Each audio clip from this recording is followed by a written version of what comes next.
くらい気にしてみる。とりあえず存在の確認、どうしても自分の形なぞれないなぜ。ざっとで怯えて己の価値観委ねる。完全に完璧な力なんかただの幻想。罪悪感を消していくばっかの奇跡にすがる。それでもつかめない魂呼吸をさまよう。溶け出してくる赤い闇、一線の答え抱きしめる情報を解読の問われる君を守りたい。飛び込んでゆく無限に。絶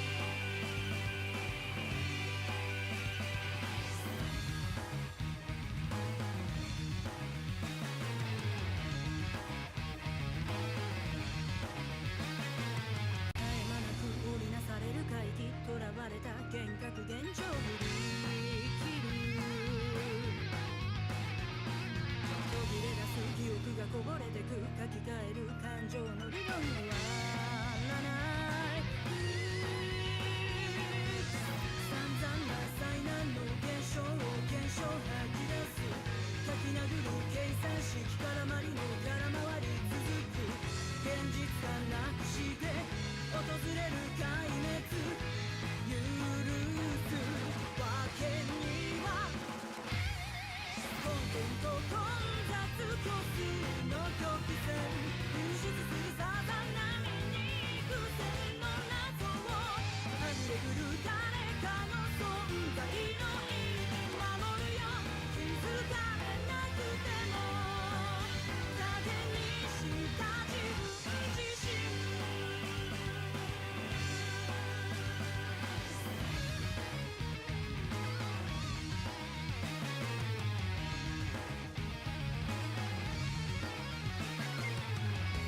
不幸の連鎖断ち切る対価、伸ばした指先から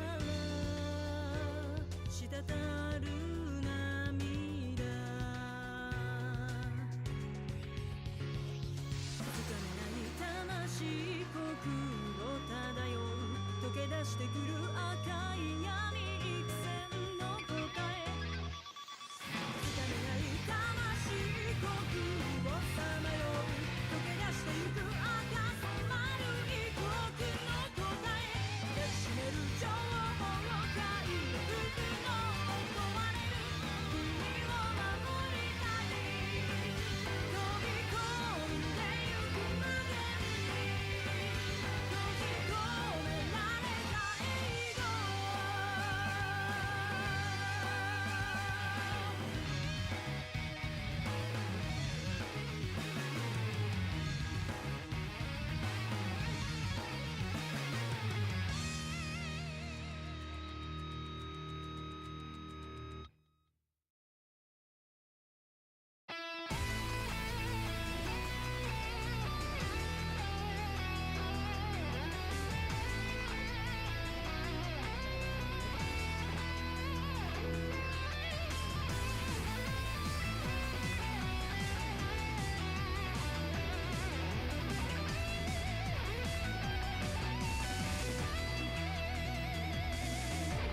止まること知らない運命の歯車から見えないほどに小さなネジが一つ外れても。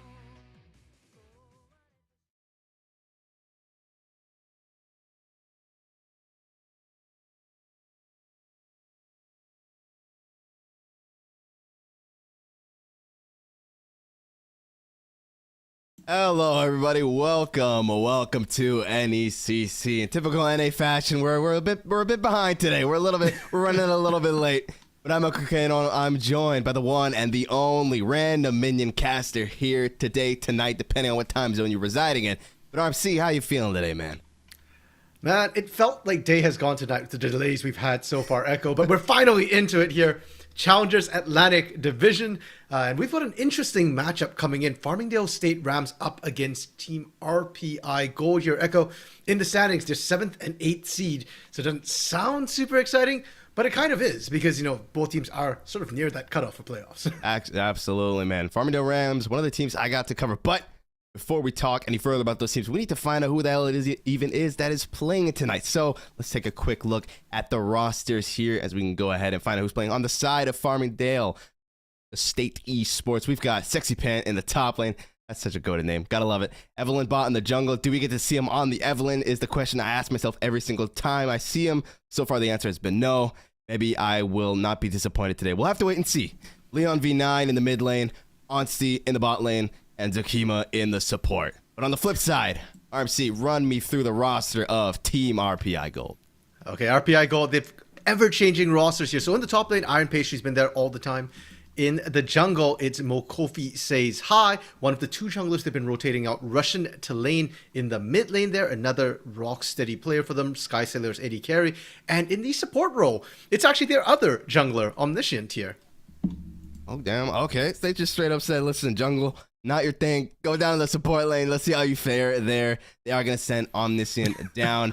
But yeah, ultimately, RMC, you kind of touched on it a little bit already, but especially for Farmingdale Rams, this is a very, very important game because at the moment, they are 0-3 right now. And so they need to pick up their first win of just in general the NECC spring split. Yep, and we are right into the picks and bans here. It is going to be RPI Gold on the blue side here, and Farmingdale Rams onto the red side. And unfortunately, Echo, you're always asking, are we going to see Evelyn for Evelyn Bot? We are now 7 for 7 bans against this champion man. Let my man play. Let him cook with the Evelyn. Just give it to him once. But Team RPI Gold says, no, sir, get that out of there. Overall, though, the bans are fairly, should I say, spaced out here for the side of Farmingdale Rams, right? Just getting rid of the Ace, so an incredibly strong pick we've seen come up a lot more with that rework. The Olaf as well, the Caitlyn. On the flip side, Team RPI Gold really singling out the support here, especially. Yeah, I guess they recognize that, Zukima, on paper at least, has the highest solo queue rank. So they're just trying to pinch that pool a little bit there. Though I will say for Farmingdale State Rams, the carry has kind of been mostly on Evelyn Bot and Leon V9 for the most part here. That said, we are seeing a Vladimir picked up for Sexy Pant in that top lane. So, hey, maybe they're going to try something out. Sexy Pant so far, 6 unique different champions. Now, the first duplicate we're seeing with this Vladimir pickup. Indeed it is. Now it is obviously important to mention that the picks are going to be in your usual LCS lineup here as the draft was completed on the draft law prior. So we're not going to be able to get any sort of goofy, just keeping those cards close to the chest. You're going to see exactly how it's going to be going down on the Rift. But yeah, like you mentioned, that Vladimir getting picked up second time around. A lot of AP so far on the side of Farmingdale Rams here with that Silas being grabbed as well. Yeah, and so far from the Rams, we're seeing a lot of scaling coming through on their picks. Both Vladimir and Silas need time to get up there, whereas RPI Gold, what we've really seen them have good success with have been the massive team fight compositions, either that or just smashing lanes. Until we see the bot lane, we can't 100% tell because Yorick is sort of a lane dominant champion there. But Lily and Seraphine to me tend to signal more team fighting, trying to get that the ultimates across multiple members, get that 5-man sleep into the 5-man sun. Yeah. Now already, a couple of things that have caught my attention here as also the picks are still going through here. More importantly though, RMC, obviously with Omniscient being down in the support role this time around, the last couple of weeks so far when it came to Team RPI, they've been having really, really good success here playing between that jungle and mid, right? Omniscient and Russian to lane. I think especially in like week number 1, something like that, they went a combined like 20-0, something around those lines. Yeah, the first game 20-0 and 25, like those two were absolutely massive. And with that Heimerdinger, as you're kind of alluding to there, Echo, we're probably not going to see as much roaming from Omniscient into the mid lane to help Russian to lane get ahead here. But you look at that Seraphine, it's fine. Russian to lane isn't the big carry this game. This game, it's a lot about that misfortune. We're talking about team fight prowess, the big wombo combos here. Yeah, it's on Sky, and Sky has some massive pop-off games with misfortune when the team plays around him. Yeah, I'm a little surprised, honestly, that we didn't see Omniscient on something like maybe, I don't know, like the Twitch support, something around those lines. Listen, you can take him out the jungler. You can't take the jungler out of him, though. Surely he'd want some kind of pick where he can just roam around, right, affect things. But no, he's going to go with that Heimerdinger. And as well with that being a pickup, obviously, on that blue, that blue 2, when they saw the Thresh being locked in for Farmingdale, he knew exactly what he was doing. Because when you're a Thresh and you see that get locked in, you're like, oh, hell, I'm about to have a terrible time. I'm just happy he didn't pick Shaco. His fun fact on this shit was that he plays Shaco. And I feel like Shaco could do. Get him out. Oh, we're actually seeing Shaco on screen right now as we speak. But I mean, it's a similar idea of Shaco and Hammer. You drop the turret, you drop the box, you block the Thresh hook there. So it's a nice answer into Zukima's sort of Thresh pickup there, and you can stifle a lot of aggression in that bot lane. Now, we mentioned for Farmingdale State Rams, we had some concerns with the first 3 picks that we saw there. The size, the Vladimir, Sejuani. It's team fight strength, yes, but it's a lot of scaling. The bot lane has tripled down on that as well. Sivir, another champion that needs time to scale. So when I'm looking at sort of early game bridge to get them to that point where Farmingdale comes online, I was kind of looking at the Thresh a little bit and trying to see, like, okay, what else is going to help, Tsukima here put down that damage, find those hooks, find those plays to keep them alive. And, with that Heimer in lane as well, Tsukima's going to have a rough time on this Thresh. I'm looking across the board here. Seraphine into Sylas is annoying for Sylas. You can't deal with her. She pokes you out with range. She sustains herself. You never win those trades. Sylas, a champion who likes to trade health for mana. He likes to get low in those trades, but you can't do that to Seraphine. And even in the top lane, your Vladimir is up against a Yorick. Yorick did get nerfed. We are on patch 13.5, live patch right now. Yorick got a little bit nerfed, but still more than enough to be able to handle Vlad in that 1v1.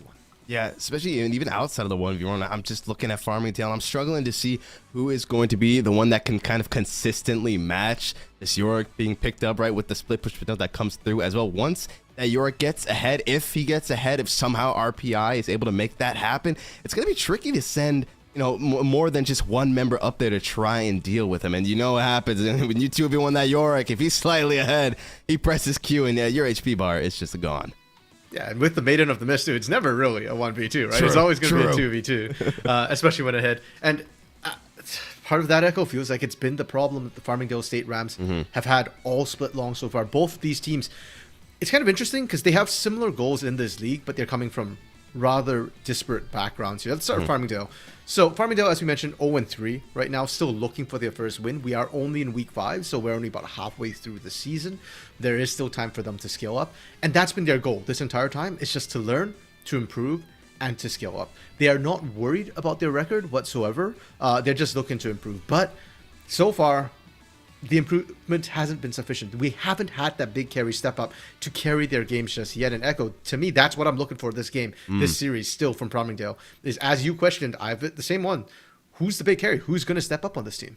Definitely. So looking at that, because I feel we've seen some glimpses from some of the members here. Like I'm looking at Evelyn, but I'm looking at Leon, not V9. Last time I got to see them as well, going up against Florida Tech, they were showing inklings of we might have what it takes. Fortunately, it didn't quite work out for them, so we're going to have to wait and see, really keep our eyes on them today. And on the flip side, right, RPI Gold, some might say that they finally found the challenge that they've been looking for.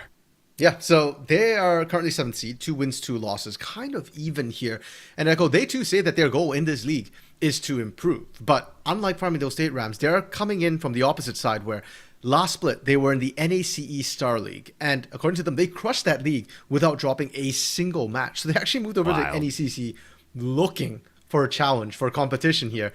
And judging by the fact that they're 50-50, I'd say they found that challenge. They definitely found it. Yeah, they definitely found it. It has not been an easy run for them so far, but they're looking to get that win rate back into the positives here by picking up another win for themselves. And Farmingdale, like we keep mentioning, it's so big for them because they want to start finding more of that improvement. Getting that first win on the board is absolutely crucial. Nobody wants to go 0-4, and so now is their time to prove they've got what it takes. We're just waiting to get onto the Rift here and get things started. But I'm looking at the chat right now, man. I think we might have some delays coming through. I'm a little worried.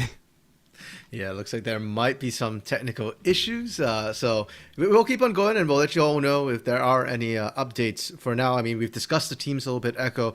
We've talked a little bit about the team compositions here, and, what the teams are looking to do with these compositions.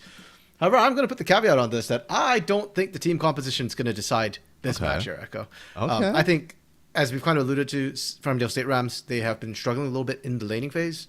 And I think for Rams, composition aside, they just need to find a way to stabilize their way through that early game.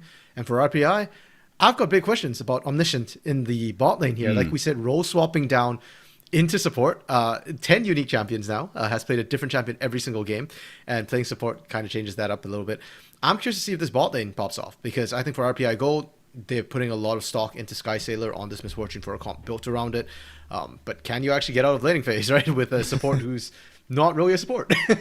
Yeah, definitely it's not. I mean, overall, right, swapping from the jungle to support, depending on obviously your jungle playstyle, that can be a complete 180, right? You're no longer just playing for yourself. You're playing for your ADC now as well, keeping them alive, managing your resources in that lane can be tough, but Omniscient says, listen, I got what it takes. I'm going to make it happen. But yeah, I'm curious because Farmingdale, like you mentioned, right, very scale heavy. So I can really only imagine they're just going to be sitting back, just kind of chilling, right, farming up, getting their money up, getting some items in. And I feel like that does give RPI kind of the incentive to make things happen early. But even for them, it's going to take some time before they can really make something happen. Yeah, usually level 6 when we're talking about wombo combos, right? You need all those ultimates. Yeah. The Encore available, the Lilting Lullaby for Lilia, and most importantly, of course, that bullet time for that Misfortune. Now, that's everybody except for topside. And Iron Pastry on this Yorick is an interesting one. This is the first game he'll be playing the Yorick, has mostly played utility. 6 games of Udyr, started the season, first pick Udyr almost every single game for RPI Gold here. And Iron Pastry didn't necessarily win out with that Udyr. I mean, if you're first picking it, it's probably not a counter pick. It probably will be countered in exchange. And besides that, 3 games on Sion, 3 games on Maokai, utility across the board. This is Iron Pastry's first chance to really get a matchup where he's kind of expected to smash it. And I want to sort of recall this because, again, we saw the draft order in LCS order, but the Yorick was blinded. Vladimir was the counter here. So despite the fact that Vladimir doesn't have the best laning phase against Yorick, it is still Sexy Pants sort of his idea of what he wants to pick into this Yorick here, and we're right into it. So far, things looking pretty even on that top side. Absolutely, ladies and gentlemen. We're on the Rift. Best of 3 has now begun, so that does mean obviously game number 1, get the chance to feel out your opponent a little bit, see what it is you're going up against. Your backs are not against the wall just yet, but obviously winning that initial game number 1 does feel good, and yet we're already seeing the punishment that's going to come through here with that Heimerdinger pickup. The moment he sees that hook flying, he drops that turret, he can spam the emo, he knows he's safe, and just say, what are you going to do about it? I mean, we mentioned that was the reason why I picked it, and Omniscient, we questioned about his ability to play support. We did not question his hands. Like, this guy has hands, will be able to drop that almost every single time. We are seeing this shove coming in from Sivir Thresh, though, and that to me is a little bit interesting. Sivir, not a champion we associate that much with the early game, but she always will have strong shove, and that's why we're seeing the early warding come up from Zakima. Flash dive forward, though, from Evelyn. Bot doesn't quite find what he's looking for, though. AR are able to flash, forced to flash out, from rush into lane. So that is going to be punishable for the next couple of minutes. Yeah, but Evelyn had to burn his flash as well there. So flash for flash. And I think Russian's perfectly fine trading that as long as you're still alive. We'll be able to heal back up. Push up. Leon, though, going to be very happy because you see that massive minion wave pushing into him. And Russian doesn't have that much mana. Had to blow a lot of it early there. So Leon just able to farm up, which is exactly what they want to do on Farmingdale side across the board. Just full on scaling coming through. And if you can find yourself a lead as a scaler as well, it feels all the better here. As top so far, the only really part of the map that is probably going to be just fairly calm, fairly peaceful for the next couple of minutes, I would imagine here. Both of these laners really looking to also just scale up like the rest of the squad here, as Sailor looking to actually just force Onsty off the wave here with Tsukima not being there. They have the 2-on-1 advantage, and they're looking to utilize it to the fullest extent. Yeah, Tsukima just trying to roam out a little bit here. Hook thrown out. They were attempting it, but I'm going to be honest, I'm not sure you want that hook to hit right now. Like, Mokofi is a level up from Evelyn bot, so if you actually fight that, not to mention Sky Sailor and Omniscient had pushed bot side, yeah, RPI collapses a lot faster than Onsty can even try and get in there. So, and you can just see it, Onsty really being shoved off there. Though finally, Evelyn Bot and Zakima are here now. They're going to look for something, don't quite find the stun, and with Mokofi being here as well, a lot of free fire from Sky Sailor. The Lantern is going to get Zakima out of there. Yeah, massive utility on that. We're talking so much about the Thresh, being answered by the Heimer turrets here.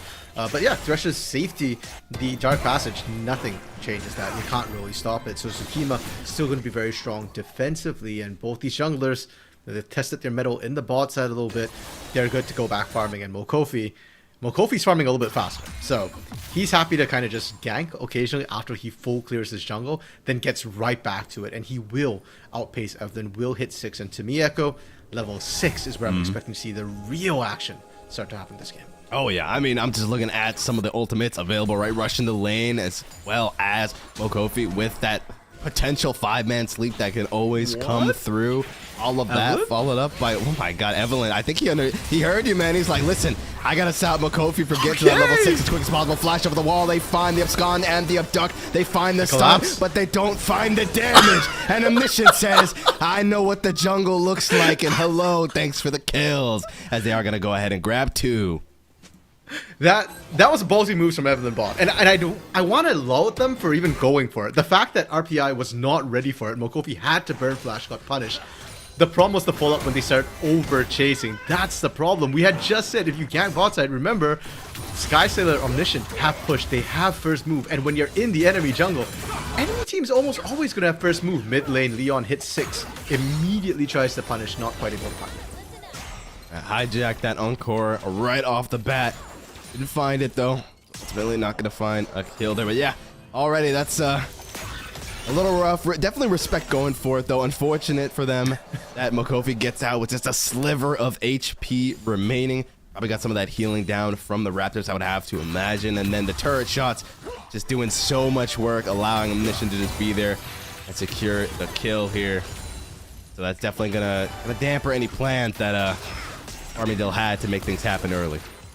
Yeah, and Farmingdale doesn't have to make anything happen early. They can sit back and take their time. So the fact that they're opting to, I appreciate that, but it doesn't really work in your favor if you're going to push that hard that it backfires. Now, Rush into lane is level 6, and so is Iron Pastry. There is now kill threat in those lanes here. The poke landing on Leon, and Leon doesn't have teleport. I'm just waiting for Mokofi now. I think once on he finally finishes full clearing the bot side there, he should be almost 6. Sexy Pat. Oh, getting lower. He's ticking down. Gets the heal from the Q, though, but the kids are right on top of him, though. Oh, my God. Huge flash. And he's going to get out alive, though. Evelyn bot. He's going to make sure there's no fallout from Iron Pastry. The Maiden doing quite a bit of damage. That was close, though. Yeah, and Iron Pastry just dodging out all the skill shots beautifully there. And I love this from RPI. We saw it earlier. The moment they realized that, hey, somebody's here, we pulled somebody up, we've got advantage, they push it immediately here. We saw Zakima roam up earlier, they punish bot side. We see Evelyn top side now. Immediately they go for Dragon Omniscient. A little bit low here, has to be careful. Yeah, making sure they get that shove through as hard as possible. No rotation can come through, and the drag is going to go ahead and be picked up by Mokofi here. First drag going into the side of RPI. We also saw Omniscient having to burn the exhaust there. The hook with the flame is going to find its way, but no turret shot connecting. So that's going to mean that Sky Sailor is able to walk that one off. Didn't even have to burn the cleanse. He's all right. Oh, if anything, he's waiting in the wings. They're going to go for some? Oh, no, they're not. I'm a little bit sad they didn't. That's it. Evelyn bot was waiting in the wings. Actually just came over that wall as well here. I think for RPI Gold, they don't want to rush things a little bit. They're still waiting on Lilia to hit level 6. That is the big engage they have. Everybody else kind of has to walk into range, whereas Lilia, she just kind of throws those throw seeds, goes bowling here. If you land a strike, great, go in. If you don't, no big deal. That is the safest non-committal engage they have. Definitely. So whereas now Evelyn bot. I'd be looking for that lane gank potentially. I thought about it, but I'm like, nah, I gotta keep farming. I gotta stay in tow with Mokofi, who is level 6 now. That is also available, so that opens up a whole lot more opportunities. And Iron Pastry is just facing off against Sexy Pan here, who couldn't get out of trap there. He's just like, okay, listen, just get your free hits in, man. I'm gonna dip on out of here as soon as it's down and heal up with my Q. That's hilarious too, because like Sexy Pat didn't even try to hit the walls. Like you can break the walls, it takes a couple of autos. He was just like, you know what? I'm just gonna keep farming. Like you said, I'll just heal back up. I don't care about your poke. Evelyn now 6 here, looking at Russian to lane, and the big question for me in the mid lane right now, Echo, is do they actually actually have enough damage to kill Seraphine, because if they don't and the CC wears off, Russian still has flash to get back out. It is. Obviously, V9 can hijack the Encore if he so pleases, but not looking for anything just yet, as that Herald is up and available, and the double rotation's coming through here. Mokofi gonna look for him. You don't find any CC though. Evelyn Bot is drowsy, but not gonna look for anything just yet. Never mind, they are. Drowsy goes down. He's now asleep. Oh my god, the flash Encore as well from Russian to lane. Beautifully done. Evelyn Bot's been neutralized, and that's a free Herald. And Farmingdale, they had the right idea. They moved first. They rotated the support first, but they didn't pull the trigger. And that gave RPI Gold enough time to go moving for that. Even if the hook lands here, what are you going to do, Zukima? It's just a little bit of poke. You can't walk in. And Herald is 100% belong to RPI here. Really sexy fan here as well. Shoved under his own turret. Not much for him to do. And overall, RPI sitting pretty at the moment. Herald should be secured any moment now. I don't know what's taking so long. Mokofi, get to it, man. Leo V9 just getting some more farm. All right, there we go. It was secured. Mokofi in his inventory here, so gonna be able to drop that anywhere he pleases. Continue to accelerate the rest of the team here. And for RPI, they do need to accelerate the pace of the game, despite the fact that they've been doing well, Echo, the fact that they're up 3-0 and got all the objectives here. They haven't necessarily been able to pick up the pace of the game. Actually, as I say that, topside turret is kind of low. So, Iron Pastry doing great. The other lanes have not been able to chip the turrets too much here. And for RPI, it's all about the turret game in the early game. They're trying to speed up, pick up the tempo of the game. And the fastest way to do that is break down these outer turrets. So here, Evelyn Bot was waiting in the wings in that top lane, but not going to find anything with that control wood being there as well. Iron Pasty going to be able to just back off. So for now, things will be somewhat quiet here. Should step it forward a little bit, but ultimately looking to set up some kind of a freeze here, possibly in this bot lane, make it real rough for Onsi to make anything happen here. Possibly set up the fact that Mokofi is on his way to clear, but he is going to get spotted out by that ward. That ward's been sitting there since that first invasion there. And it's done so much work. Mokofi will now finally clear it. But it's one of the reasons why Mokofi hasn't found success in this bot side too much here. Leon, they know Mokofi's in the area. I don't know if you want this fight. Oh, he's taking it regardless. Hijacks the Encore, finds a bit of the damage, but the return Encore is going to find him. Oh, no. They're going to find the damage from Mokofi as well. Evelyn's bot is here. Omniscient pulls up to the fight. He's going big mode with the turret as well. The double sleep comes through. Double drowsy, possibly double dead, but Zukima's there with the God Lantern to get Leon V9 out of there. They're only going to lose Evelyn bot. Can I say, I just feel really bad for Evelyn right now. Yeah. He's 0-3-0, and 2 of those deaths were not his fault. Like, Evelyn's just trying to cover Leon V9. That was a call Leon made to go in and paying the price. Onsti might get caught here. No Lilting Lullaby available. Onsti kind of committing to running through that way of the jungle here, but Mokofi dashing forward, looking for the burn damage to finish him off. Won't quite find it, though. That does force Onsi to pop the heal, pop the flash as well. Listen, RC, I'm telling you, man, junglers gotta die for your sins, and then we get blamed. That's just how it goes, man. That's what's happening to Evelyn Bot right now. And with all those sums being blown by Onsi, that's a free ticket to the drag again for RPI as they look to pick up their second dragon of the match. It's always better jungle wins, regardless of how the jungler got there. And hey, Mokofi right now, though, has been playing better. With Lilia, you got the faster clear there. So for Mokofi, the longer you don't gank, the better it is for Lilia, the further hit she can get. And even now, Mokofi did get first gank in. We've not seen Evelyn really go for ganks. It's been kind of the counter ganks for the most part here. And you're on the back foot, you're under leveled, your lanes are weaker, Echo. We already said Farmingdale, this is a late game scaling team, and this was my concern for them. The team doesn't seem to be able to get out of lane without being punished, and you pick a late game team, you're starting to fall apart every which way, every which skirmish, and we're already looking at 2 drags taken at 13 minutes. Soul stacking is a huge possible win con for RPI here. Definitely so, and they are en route to do exactly that. Nothing feels worse than being a scaler so far behind so early on. I have to find some kind of route to make things happen, and it is unfortunate because, like you mentioned, Evelyn Bot really has been relegated to just These return ganks as now maybe they can look for something or the box gets dropped down. Omniscient is pretty low and the boomerang blades are flying. Has to go gold though, but Evelyn Bot not quite gonna find this stun, but they're still looking for more. The boomerang blades are doing all this damage. They picked up one, but they're just not gonna die. Omniscient will not fall. Oh man, Onsi is trying so hard. Onsi's been doing a great job, by the way, in this bot lane. Yeah. For all that Tsukima's been roaming, Onsi's been keeping up in farm on a skilling matchup 1v2 as well. And you saw in that fight, Echo, Onsi is slowly chipping away at everybody. But Makofi, man, he's just kind of fed. Doesn't have a single kill to his name, but 0-0-6 right now, still popping off here, still being a massive threat. Meanwhile, topside, Iron Pastry took down that first turret. Just keeps on pushing. Your things. Yeah, I think the worst is that I'm pretty sure Auntie's the bouncing blades ran out just as Omniscient was getting like super low, and so couldn't get that triple bounce onto him in the back line, and you saw the rest was just history. Evelyn Bot doesn't find the ultimate, doesn't find the stun and slow, and Makofi just cleans up, and they secure themselves another couple of kills. Now 3 kills on Rush into Lane, 2 kills on Sky Sailor, and 1 on Omniscient. Well, Farmingdale Rams still looking to find their first pick. And props to them, they are still looking. They didn't decide that, hey, you know, we've been beaten up a little bit, just full retreat, do nothing for 20 minutes, right? That is a viable strategy, but they're not doing that. They're saying, okay, we're going to still try and make moves. We're sending Tsukima out to try and create numbers advantage, 2-man gank the lane, try and find something that way. Unfortunately, RPI just isn't in lane anymore because first turret's down. They start swapping. Iron Pastry's done his job. Now he's looking bot side to pressure, and look at that level differential, Echo. 3 levels up from Onstee, 4 from Evelyn, 5 from, or 6, 5 from Tsukima. Yeah, 3 people against this Yorick. I'm sure you can kill him, but I wonder how many people will drop to him in that process. And not only that, just the amount you'll probably lose from just sending so many members to take him out, right? If the side of RPI got that macro in their pocket, right, can use that overloaded side to make things happen on the rest of the map. Is there we go. They're going to look to send it. He's still going to get that turret. Is it going to be a Yorick moment is the question. No, the answer is it will not be. Sexy Pant able to pool. The damage comes through, and that's the first pick for the Farmingdale Rams.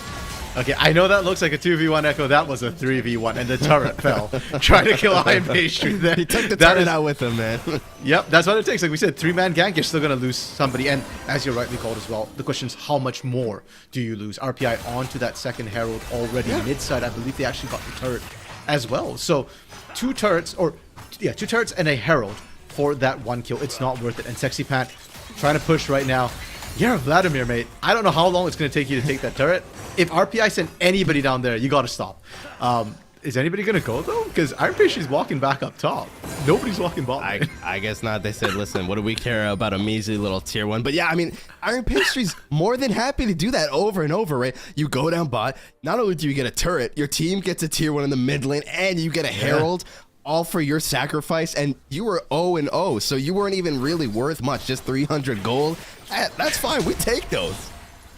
Yeah, there's no bounty on him, despite the CS differential isn't even that high, Echo. So, yeah, no bounty being generated. And for RPI Gold, they are now in the strong point of their game here. It is the mid game. They have the gold lead. They have the ultimate, the team fight lead as well, should they want to look for this. I'm watching that Swirl Seed land, and I'm kind of scared that Mokovi just says, we go on this, right? He's a psycho, man. He's a psycho. We saw it when he was in the top jungle. He was flashing forward under turret, looking to get the pick onto Ansi. So you never know what this guy's going to do. And that's the scariest, when you know for a fact that their jungler is not afraid to risk it. He knows his limits.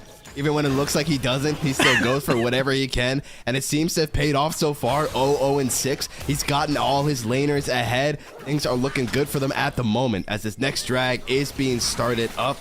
The Farmingdale Rams, I don't even think they're going to try and contest. They might just try and get this turret. Yeah, they don't want to fight this. As far as the Rams are concerned at this point, trade. That's the key here. If you see RPI going for something, you go for something else where you don't have to combat them. The problem is, they're so far behind, Echo. They can't actually effectively trade. They got 40% and they got a run. They could not get that. And we are well past the 14-minute mark. There are no plates. It's all or nothing on these turrets. It is, and unfortunately they find themselves getting nothing in that mid lane. Just a little bit of damage on top of it, but with the third dragon to the hands of RPI now. Oh my, come on, just give Evelyn Bot something. At least the crab. And now in 5 minutes, Farmingdale Rams is going to have to face off with RPI in that river unless they want to give that soul on over. And I hate to say it, but Iron Pastry and Kofi with a Mountain Soul, that's a GG.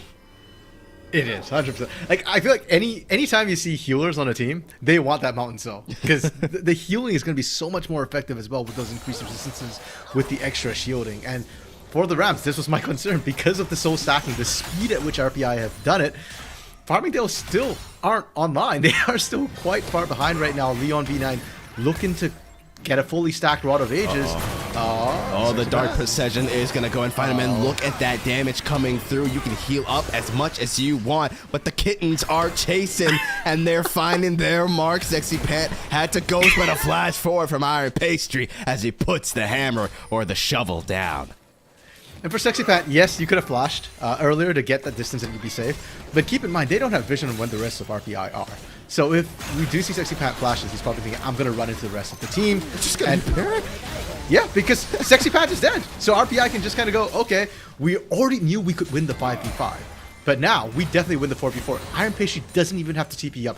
If Farmingdale contest us and call up Evelyn or call anybody up there, we win the 4v4 and we get free push bot side. They might even get an inhibitor if anybody tried to stop that Baron.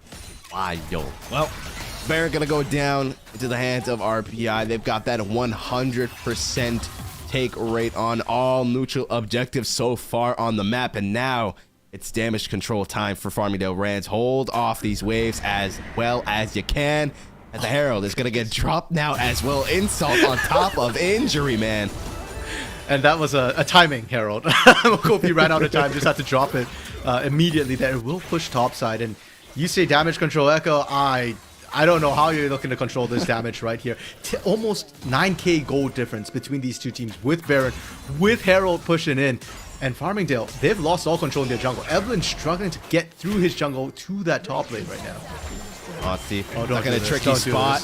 They're going to find the hook, though. Maybe this is the move that they need. The Ignite does come through. The box gets dropped, and Iron Pastry is going to go down into the hands of Onsty. And thus, the comeback possibly begins. Herald is going to crash. Hijacked Encore is going to get cleansed by Sky Sailor, though. But they will lose a tier 3. That protection is gone. And Makofi says, it's Psycho mode, baby. I'm going in. They're going to find themselves the Encore, followed by the bullet time, followed by the kill, followed by the sleep, followed possibly by the double. But Evelyn Bot is able to get out of that one alive. He's a tanky boy, and it's paying dividends. But now the inhibitor will not be so lucky because down it goes. And RPI are going to walk out of that one happy.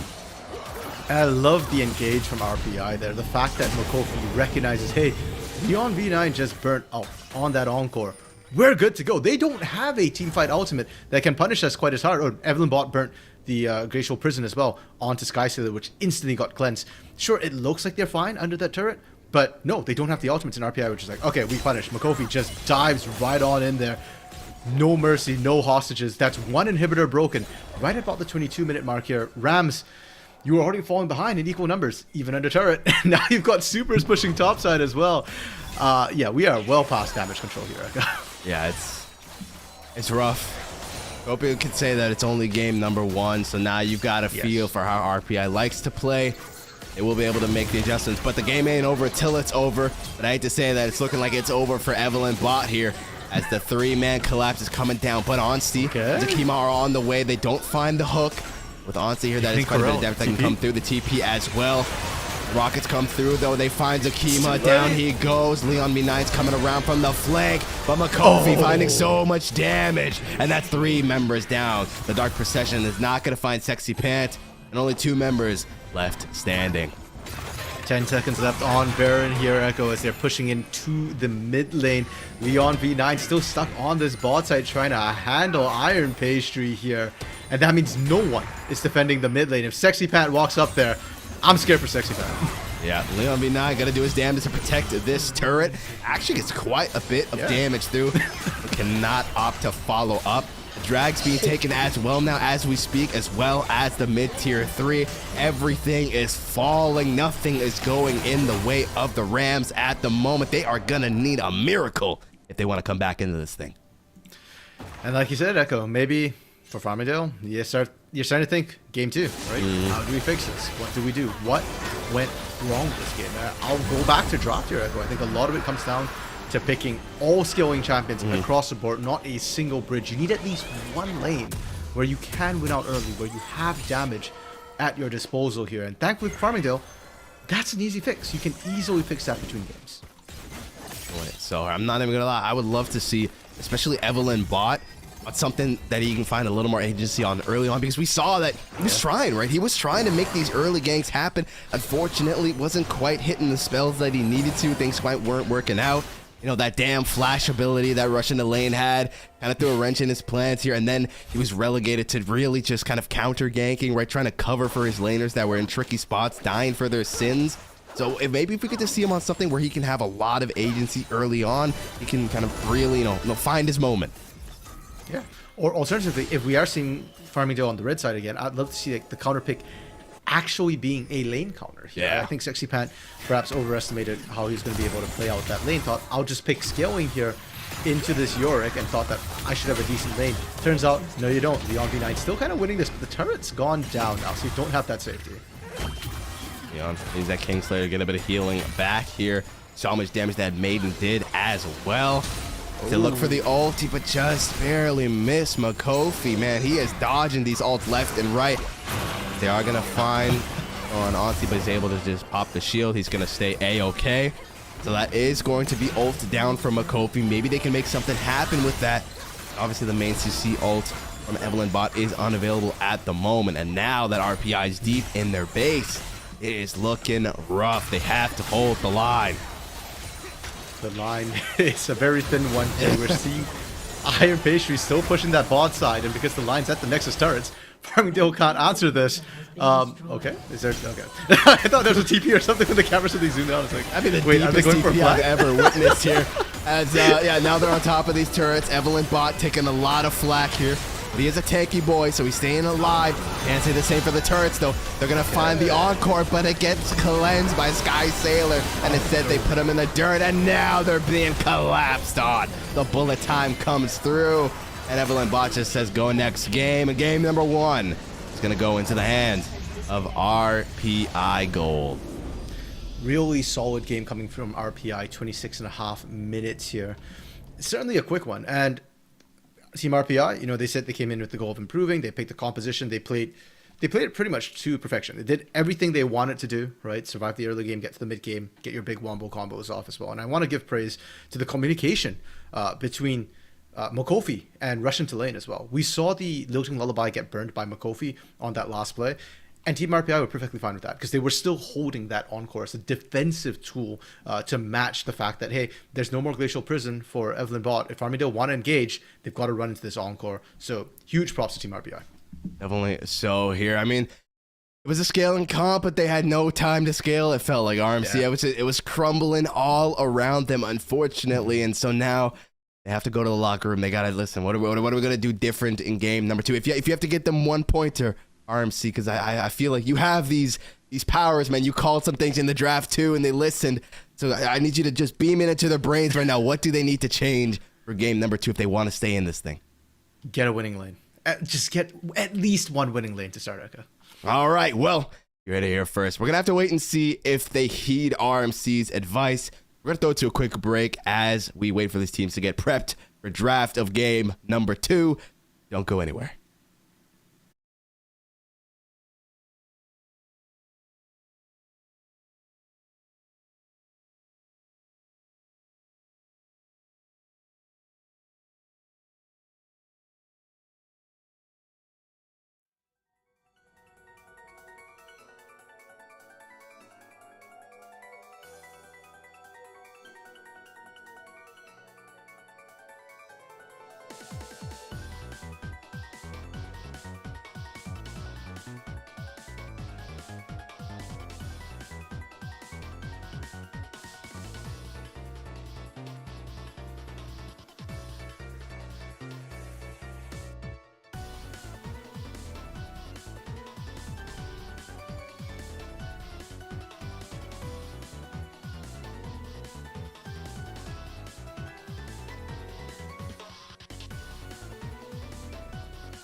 All right, and we're back after what was a tumultuous game number 1 here for Farmingdale Rams. It was a rough one, RMC, but it was only game number 1 of a best of 3. I'm no mathematician, but that does tell me they've still got one more chance to pull through. Backs are against the wall. It's looking rough. It's looking like they might just grab the 0-4, but they're not going to make it easy for RPI here. And you mentioned it already, RMC. You want to see them get a winning lane.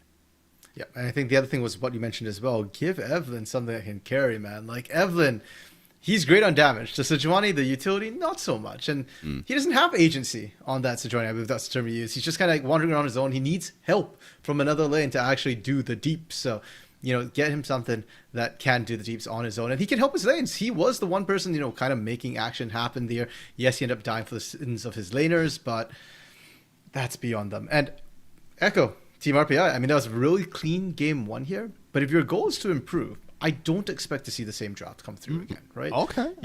Yeah, because you won handily. You know you can do that. So if you want to improve yourself, then pick something a little bit different. Pick something where maybe you're not as polished at that you want to improve on. So I'm curious to see if we do see Team RPI kind of change things up a little bit and pick something a bit more interesting.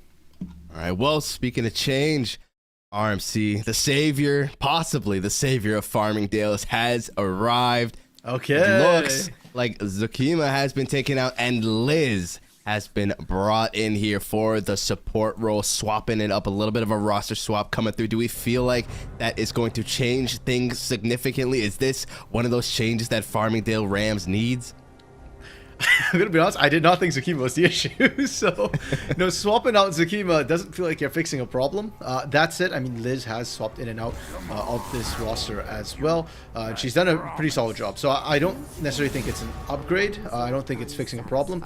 But I also don't think it's going to cause any problems. It's just going to be kind of similar. Liz mostly plays Enchanters. So if Farmingdale still want a scaling bot lane, and again, Onsi did a great job on that Sipper there, yeah, this is going to be perfectly fine swapping it. Absolutely. I'm going to have to DM RPI. Just tell him, like, please, let him play Evelyn once. Just let me see it once. It's being dangled over my head every time we see Farmingdale Rams, and every time I'm disappointed. But for now, it is going to be banned away, and so far, RPI are just running the same bans. And from what we're seeing in this B1, it's the same pick as well. Are you surprised that the sides have stayed the same as well?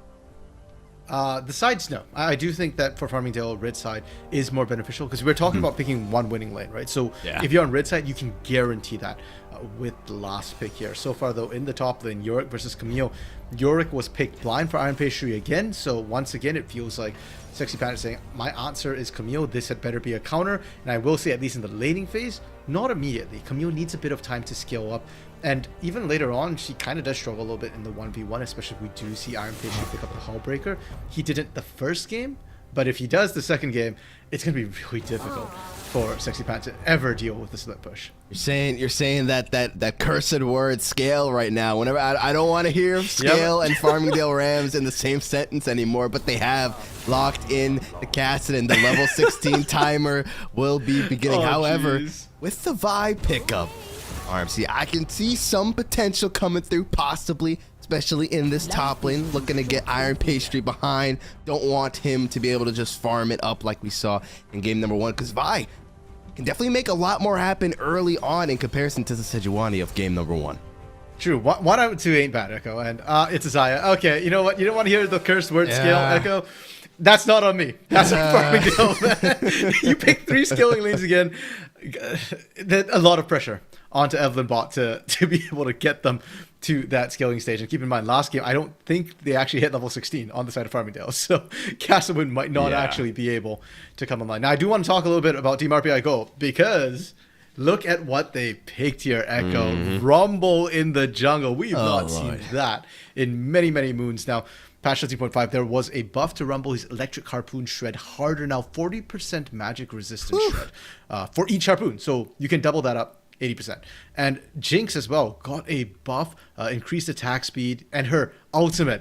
Remember those days where the Super Mega Death Rocket could actually snipe away jungle glory days, man. The glory days.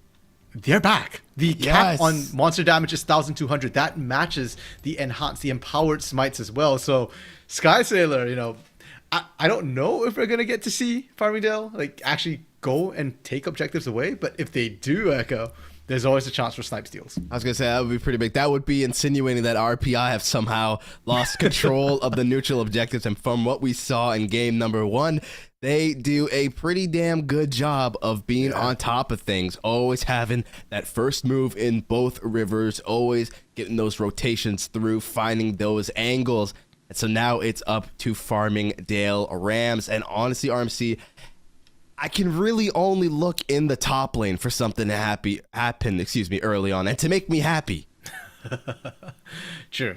Fortunately or unfortunately, I mean, I did say I want to see RPI Gold play a different style of composition. They have done that indeed. So we're not going to see that sort of mid-game wombo combo power spike here. They've picked scaling of their own in Rise and Jinx, both champions that do take time to come online. But I do like their bridge a lot more. Rumble is very, very strong early. Rumble is built around that equalizer, that ultimate. That's why he's picked in organized play here, and a lot of it's about those first couple of equalizers coming out, those first couple of objectives. With Rumble, oftentimes you guarantee yourself first Herald, second Herald, as well as the first 2 dragons. So what I'm trying to say is he's strong early, and we've already seen Iron Pastry in that top side. He's strong early too, so there is definite kill threat up in that top lane. Gonna have to look to make things happen up there. Are you telling me possibly that this time around the bot lane might be a little bit, let's say quieter? Not quiet, but just quieter. Well, if we look at the champions, yes. But Echo, if we look at the players, no. I mean, Omniscient was playing pretty aggressively with that Heimer here, and likewise Skysailor was just stepping up, using his autos willy-nilly. Onsty with the Sivir had hard shove and was actively looking for chip damage as well. Now, I do think that it'll favor the bot lane duo of Skysailor as well as Omniscient here. So I'm thrown off because Omniscient's like jungle and he's down the bot side. But that bot lane should have the advantage of range with the Karma poke, which Lulu can't quite match, and Jinx rockets as well.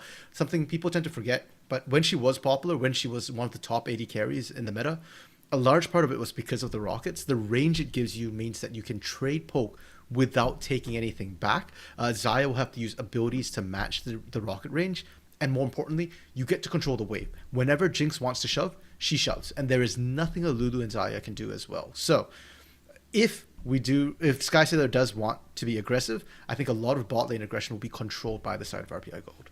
Well, at the same time, you could look at it on the flip side, right? That would open up opportunities for Farmingdale to look for a gank, possibly bot, make some things happen. Evelyn bot has shown us in game number 1. He wants to get in there, wants to get his hands dirty, make things happen early on. He's got the champ to do so. Question is now, can he execute? We've gone through the planning phase. We've talked through it all. Now we got to execute, boys. Now is the time, because Farmingdale's backs are up against the wall, RMC, with this being a best of 3. If they drop another game here, they are going to be 0-4 in this split, and we'll have to wait a whole another week before they can look for another win. Yeah, 0-8 in terms of their actual individual game score if they can't pull out a win here, Echo. And I am a little bit concerned for Evelyn bot, because if we recall back to the last game, the Sejuani game, yes, he was put in a really bad spot by the lane situation. But if we look at his individual play, well, the idea was there, his macro movements were clean, and he was at the right place at the right time. He did struggle to land a lot of his skill shots, and while Vi Ultimate is a point and click, the Vault Breaker is not. And if we're talking about Evelyn bot making early action happen, he has to land those Vault Breakers. Well, time to find out if he could do exactly that, RMC, because we are on the Rift. Game number 2 is underway. You can see the one up top left in RPI's corner. They just need one more game to take a victory here, and already they're looking to get aggressive here. 4-man roam up into this jungle. Omniscient is leading the charge. He's saying this is how a real jungler does it. He's gonna get that plus 20 gold. GG, baby, easy. Thank you. I love the fact, Echo, that you mentioned, yeah, it's Omniscient leading the charge, right? And he's showing you what a real jungler looks like on a support pick, because he is a jungler. He is a very aggressive one as well with his picks. You know, he's a shake-up main. So yeah, he likes to invade as well. And RPI can do this for free because of the scaling nature of Farmingdale here. They don't have a strong level 1. Evelyn, if Mokofi wants to say hi, Evelyn bot just has to say bye. You don't have any other choice. If you actually try and fight that early, it's going to backfire horrendously. Yeah, especially with that first strike as well. That's going to hurt even more than it already does here. But for now. Just spamming the down. Okay. All right, Liz, calm down, man. Been here for a couple of minutes and already looking to change things up. But old junglers showing up in this top side, looking to possibly path their way on down. Maybe we really do get to see some early action in this mid to bot lane. Yeah, so last time we saw Rumble jungle in meta, the way Rumble wanted to play was just kind of power farm till level 6 and then use the equalizer to gank. We actually didn't see too many early ganks coming through into lane. And one of the big changes on 13.5 is actually specifically in the jungle. Camps now give more gold and you get less experience from taxing lanes. So I wouldn't be surprised if Makofi just decides to say, hey, you know, I'm just going to power farm for a while. Bot lane, you guys just do bot lane things. Just don't die and you'll be fine. And for Farmingdale, for Evelyn bot specifically, I'd love to see him take advantage of that sort of knowledge and be like, okay, well, let me try and out-gank this Rumble early because I'm certainly not going to be able to out-farm him. So here, Leon this time around on a pick where really just has to sit back, chill, wants to get that ult up, wants to scale up in comparison to game number 1 like the Silas. Had a lot more tools to be a lot more aggressive. Wasn't always quite working out for him, but regardless, you gotta respect the dedication. This time around, Leon can really just take a back seat somewhat. Yeah, and the matchup for Kassadin into Ryze is actually kind of similar to Silas into Ryze, right? You are kind of melee into ranged, and Ryze just gets to perma push you the entire time. It's really hard for Kassadin to get to roam out, and you're going to spend half your time just trying to CS under turret. Now, I think Kassadin has good tools to CS under turret here. It just also means that Evelyn bot, again, is not going to get any help from the mid laner, whereas we can see Russian rotate out Evelyn. Unfortunately, getting spotted by a ward here, so will not be able to get this gank off. Yep. Gets spotted out, has to dip on out of there. Kofi's on his way though too, has to ball break on over the wall. It's gonna be able to barely escape that. One of us looking dicey. That is gonna be a free crab, most likely though, over for Kofi. Says how you can see the pings coming out as well. Curious to see if they look to scuffle for it. Doubt it though, as Onsty is just grabbing that farm, and overall nothing quite coming out of it just yet. Yeah, definitely Evelyn bot doesn't want to fight that, and Evelyn's not terribly healthy either. Compare Makofi's almost full health bar to Evelyn, who was at about 50%, you know, hopping over that wall. Unfortunately for the Vi, you just kind of have to surrender, and that was why I was hoping, you know, Evelyn would be able to outpace the Rumble looking for ganks, because if you both kind of meet each other in the early game here, maybe the Vi can kind of win out. Maybe. I'm not actually sure about the 1v1 matchup, but I'm sure that the laning matchup's always going to favor RPI. It's always going to be Makofi with extra backup here. So Evelyn, if you can't figure out where Makofi is, if you can't play away from him, then you're probably just waiting till level 6 and you're probably going to hit it later. Oh, here, I'm hearing a lot of no action, and that's making me very sad. I want blood on the rift, man. I want to see some bodies drop, but patience is a virtue, and so we'll just have to wait for now. Overall, things rather quiet here. Dixie Fant getting that treatment here, getting put in the dark procession, but overall, nothing been going on top lane just yet too much this time around. Iron Pastry's not going to have as easy of a time, not going to be able to get those free slaps like he did in game number 1. I was going to say, I get that maybe our only hope for early action is going to be that top side. But yeah, as you saw, Iron Pastry not quite able to dominate quite the same way. Sexy Pan having a much better time of it. Now, Evelyn bot snuck into this bot lane bush here. I don't believe they got spotted by a ward. So are they going to push out Omniscient? They are indeed, but the Vault Breaker doesn't quite find the mark. And Omniscient just barely getting out of that one alive. Unfortunate. He's taunted him, hitting him with the spell as well. But Sky Sailor getting quite a bit of free damage on his own. Has that lethal tempo stacked up. Flimbot coming around though. Sky Sailor's got that inkling of a feeling he might be there, so is going to go ahead, not look to chase. With Makofi on the way down as well. If Farmingdale Rams gets greedy, they might get punished for it. They had that control ward in the tri-bush, so they'll see Makofi coming. And Evelyn bot is here as well to answer. So maybe, just maybe, we get to see the 3-man here. No. If Farmingdale go in here, they're dead. Damn it. Like, come on, RC. Why you gotta say no? Onsi's too low, man. And Liz and Onsi know it. That's why they were kind of just backing out here. They don't actually want to hard commit to anything. And it really hurts because we had said that, hey, for Evelyn bot, if you want to get those early ganks, you gotta land those skill shots. And it seems that the issues plaguing him on the Sejuani last game have unfortunately transferred over to this Vi as well. If it landed, they get first blood.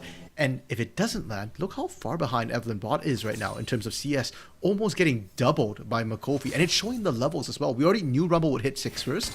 Makofi's going to hit 6 a lot sooner. An Equalizer comes in from a screen away. The slow is massive as well. We've seen how dangerous and how volatile this bot side is with how low the health bars are. If Makofi drops that ultimate, you better bet there's going to be blood in the first, maybe even first blood in that bot lane. Definitely. So here, very unfortunate with the flash being burnt as well from Evelyn Bot. Very reminiscent of game number 1 so far. But there's only one gank attempt. There will be more to come. Now this first drag has been started up by Makofi. Now the bot rotation comes through. So Evelyn Bot is going to look to try and speed run these levels. Go ahead, claim some camps for his own here. First drag goes down into the hands of Makofi. There we go. Get that last hit there. There we go. Yeah, you gotta blame your pet for not being able to take that one there. Yeah, that Squirtle kind of sus Pokemon. That's it. We do see Evelyn Bot actually in the jungle, counter jungling right now. And if we look at the solo lanes, Echo, Farmingdale is actually having a much better time this time. Leon up a little bit in CS, doing perfectly fine on this Cassidy that just wants to farm and skill up. He knows. Makofi knows someone's been in his jungle touching his toys, and Omniscient's waiting as well. They find the root, and oh no, it's all over. Down Evelyn Bot goes. First blood into the hands of Iron Pastry.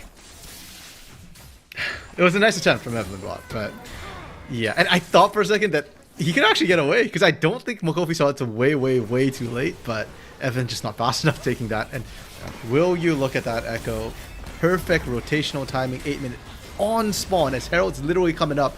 RPI have collapsed in, and yeah, Sky Sailor still seeing that bot side free pushing. Ansi's not even there. It feels like RPI is just kind of winning out across the board once again here in the early game.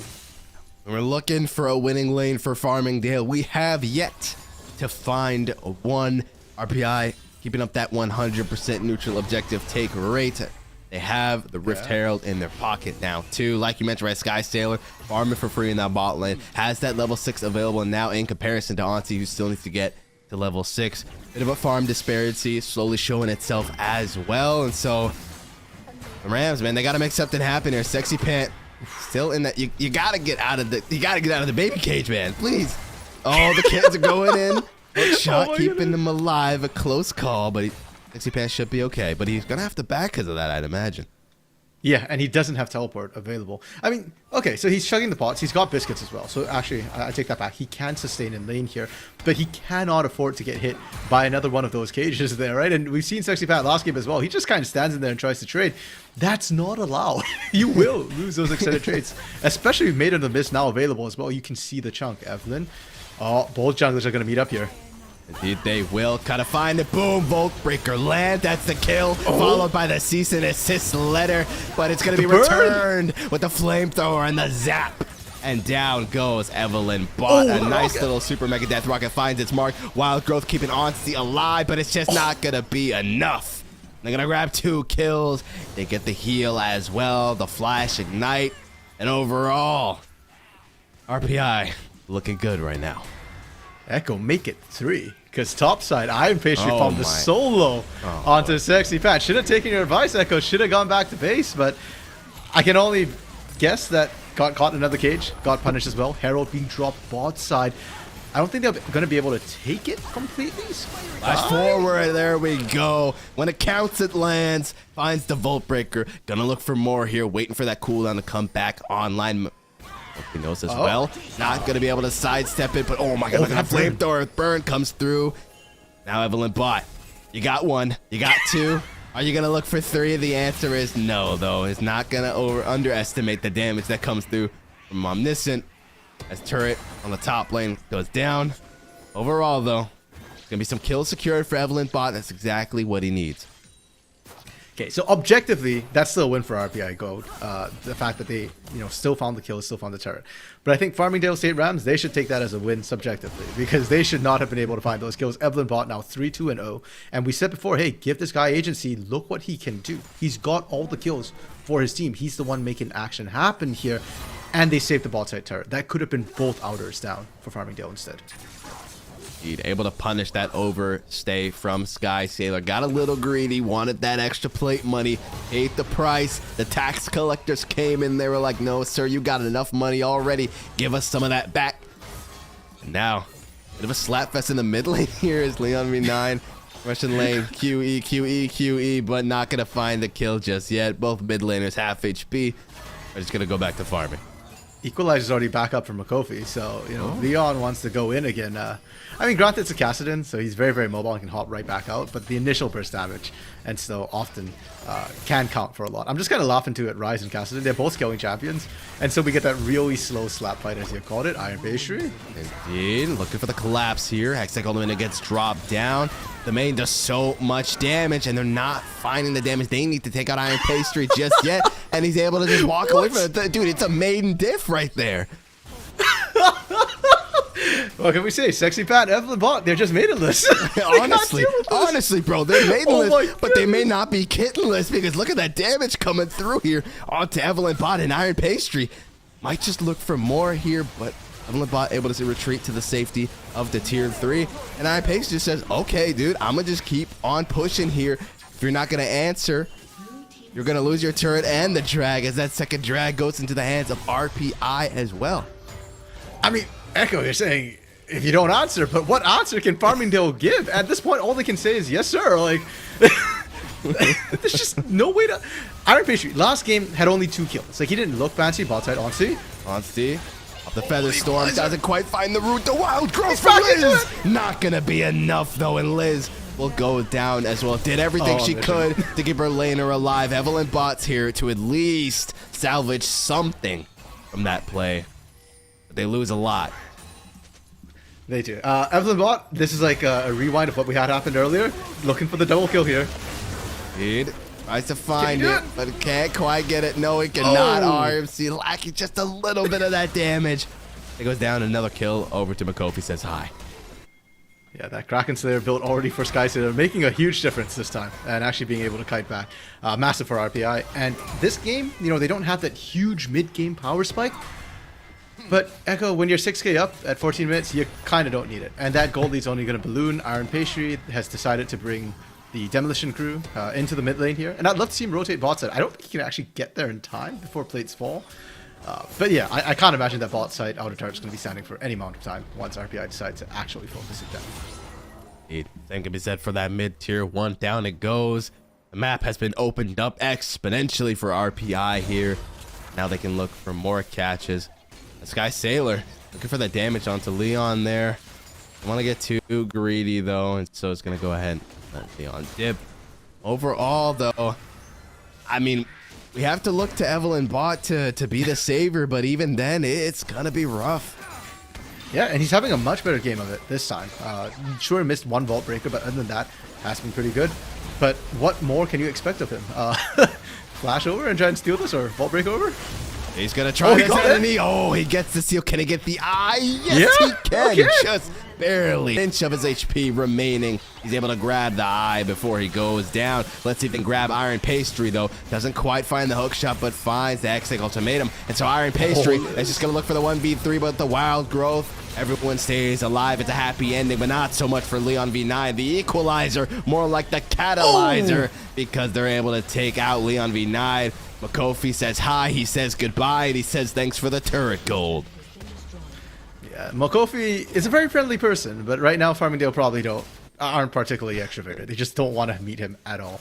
And look at what RPI able to get off the pressure Iron Pastry put down. Hold up. Evelyn Bot's gonna look for something of his own here. Omniscient stayed a little too long. Flash forward, the chompers get dropped down. Sky Sailor with the response, getting that free fire damage with the rocket launcher. So everyone is going to stay alive. It's a close call. Yeah, and that's worrying because Omniscient's probably the squishiest person in RPI Gold, and Farmingdale can't even find the kill there. Evelyn, you know, jumping on him, but no help from the laners. Once again, it's just the laners from Farmingdale are too far behind, can't do much here. And Echo, I feel like for Farmingdale, like, you're down a lot of gold. Like, you just need to group up and start deathballing at this point. Like, I know you have a skill and composition that wants to farm, but you're not going to be able to farm safely anywhere. RPI is starting to dive turrets. He is.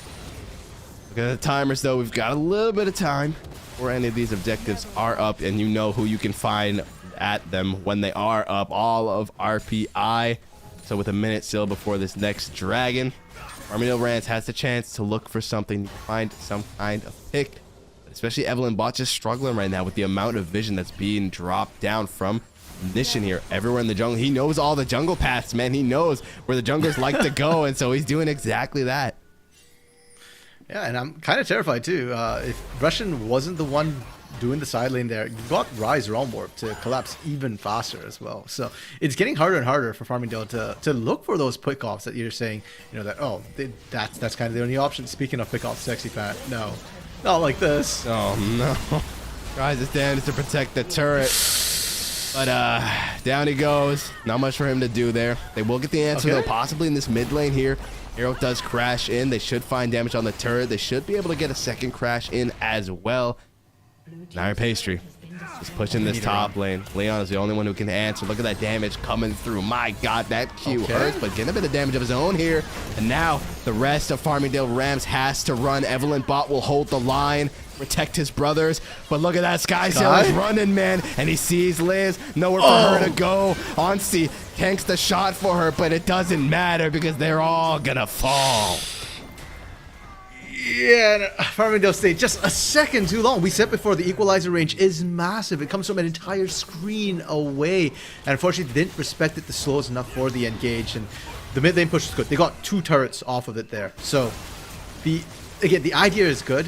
But when you're losing this much on the back end, it is a concern. Thankfully for Farmingdale, it is not even 20 minutes yet. If they had lost burn off that probably would be game. But as it stands, they're just losing turrets. And more importantly, they hold the top inhibitor turret. That is still standing. Iron Pastry was not able to crack that.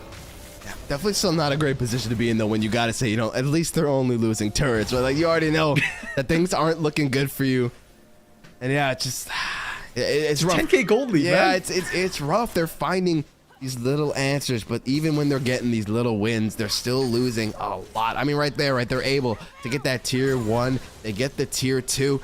But they can't. They overstay just a little bit, and then they lose all their members. That's so much gold influxed over to RPI. I mean, look at Makofi says hi, right? 7 and 1, 2 items, going for the 3rd as well in comparison to Evelyn Bot, who has almost all the kills on his team, only has 1 item, doesn't even have a mythic yet. Yeah, and that's because Evelyn Bot's not really been able to farm very much, unfortunately, right? You're being dragged around everywhere, and like you mentioned, you don't have the benefit of a ton of kills and assists to be able to buffer that. I mean, Makofi's not been farming a ton either, but doesn't have to. Leon... Can he actually trade back? No, he cannot. No, He cannot. He absolutely cannot here. It's waiting in the wings of Evelyn Bot. Finds the smite. Bit of damage comes through. He's going to look for something here. Wall Breaker goes through. Send assist. Does he have the damage? It's close. And Evelyn Bot secures the kill. I am shocked. I actually thought Leon, because we saw the trade mid, I was thinking, oh, maybe Leon could do this. Couldn't. I was thinking Evelyn can't do this.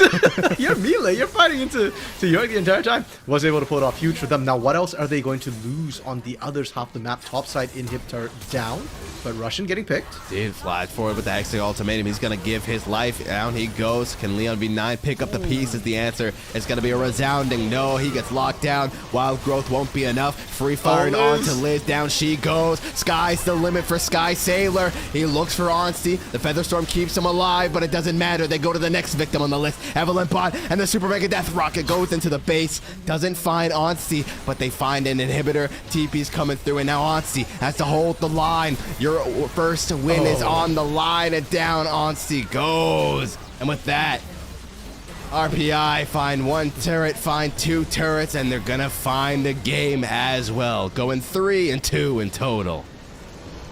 Well, Echo, RPI said they wanted to see improvement. We definitely saw that. 26 and a half minutes, game 1. 20 and a half minutes here in game 2. It was an absolute slaughter. Yeah, that's really the only way. That's really the only way to put it, right? This was even more oppressive than game number 1, and there weren't as many scale picks this time around on Farmingdale, and they still fell a little short. Yeah, technically they only had 4 skillers instead of 5 this time.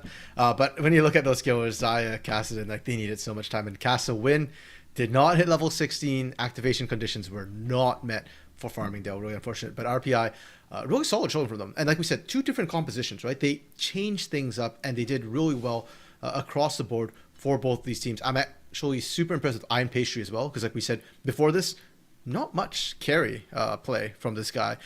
It had to blind both his Yorick games this time and looked really, really solid on both of them. It wasn't Hullbreaker Yorick, but it felt like it, the way he just applied side lane pressure the entire game. Yeah, it really did, right? And like you mentioned, right, blind picking it twice as well. The counter picks were available in both games. He said, dude, I don't care. What are you going to do? Nothing, man. I'm going to split push. You're going to have to answer. And if you do, you're going to lose so much. And that exactly is what happened, right? Huge shout out as well to Omniscient, right? They sent him down into the support role from the jungle, and Omniscient was like, dude, okay. I've been supporting my laners since I was a little boy, since I was in the jungle. This ain't no different. And he did exactly that. It was such a strong showing from RPI Gold. It can only go up from here for them. On the flip side, Farmingdale Rams still have to look for that answer. They'll get another chance next week, but unfortunately, this was just not the week for them. Curious to see how their season develops. That's going to be it for these 2 teams here, but the night is not over just yet. We still have another series coming up very soon. So we're going to go to a quick break while we wait for the next couple of teams to get ready. Don't go anywhere. We'll be back soon.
All right, what's going on, everybody? Thank you so much for waiting. It was a hot minute, but it's going to be damn well worth it. Now, we're keeping the day up strong, RMC. This time around, we were not able to catch game number one since we had some earlier delays that would have bled into this game as well. So we went ahead, let them play it out.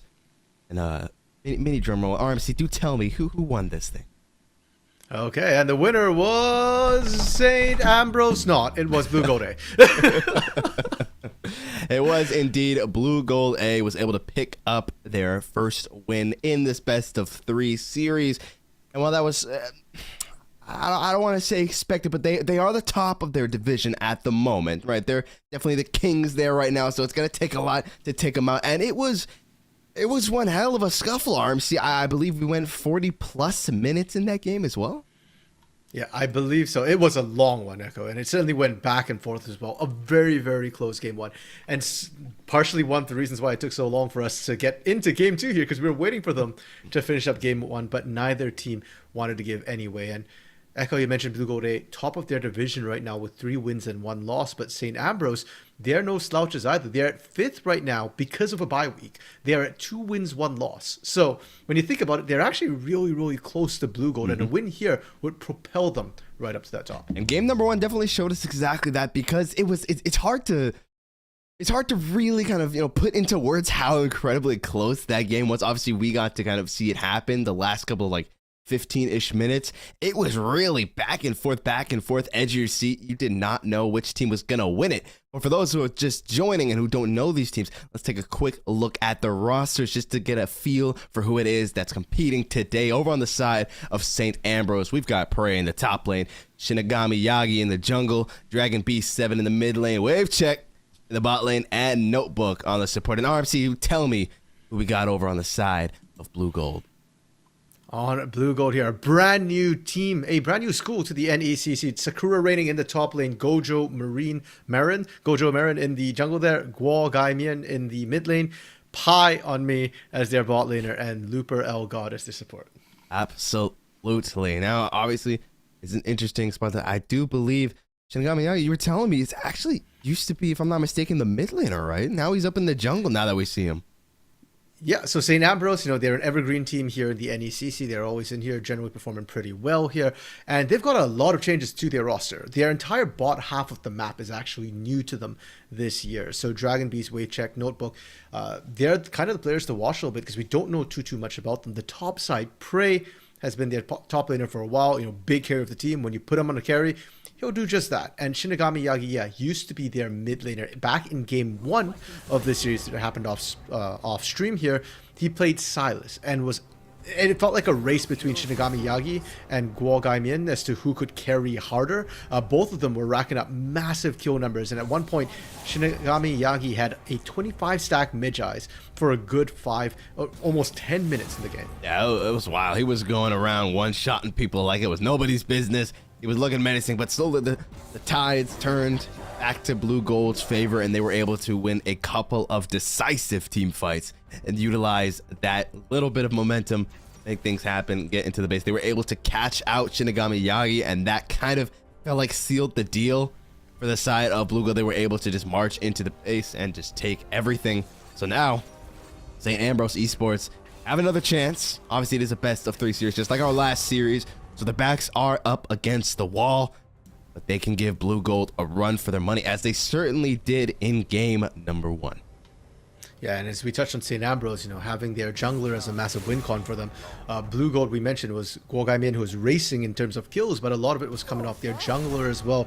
Gojo Marin was on a Diana to pair with Guo Gaimian's Yasuo, for the Diana Yasuo combo to be able to pop off there. And it was that Diana that was kicking off a lot of fights, finding the picks into the backline, setting up for the ultimates. This time on the Lee Sin here, another big setup style champion. We've seen a lot of highlight reels, with insects coming in, finding those squishy, vulnerable targets. And I'm looking across to the St. Ambrose lineup.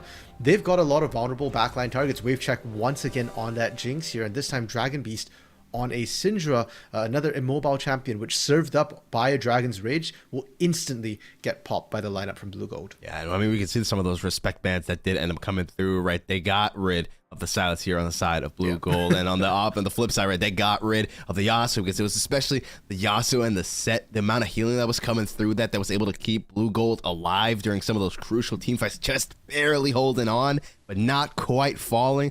They do not want to see that. But now we get the lineups going here, and I'm looking at Blue Gold, man. Those are some nasty picks I'm seeing coming through.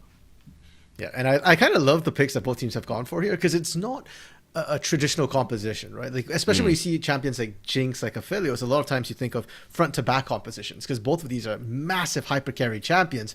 But we're not seeing that. The teams are not pandering to their bot lanes. As far as St. Ambrose is concerned, they're like, okay, wave check, you're good, notebook, enchant the Jinx, we're good to go. The rest of us are just going to try and make our own play. Shinigami Yagi is going to go in, and I assume Prey is going to be a dive buddy. Those two in there, everybody else peels back. It's not a traditional front line in terms of standing in the way and blocking everyone from passing. It's in terms of, I'm going to distract you, deal with us, or else we will deal with you, and that will buy wave check some space. And for Blue Gold as well, Aphelios Thresh, very standard pairing in the bot lane, but again, no front line, right? Lee Sin goes in, he's going to be the one engaging things. Gwen wants to go in as well. Hallowed Mist only protects you.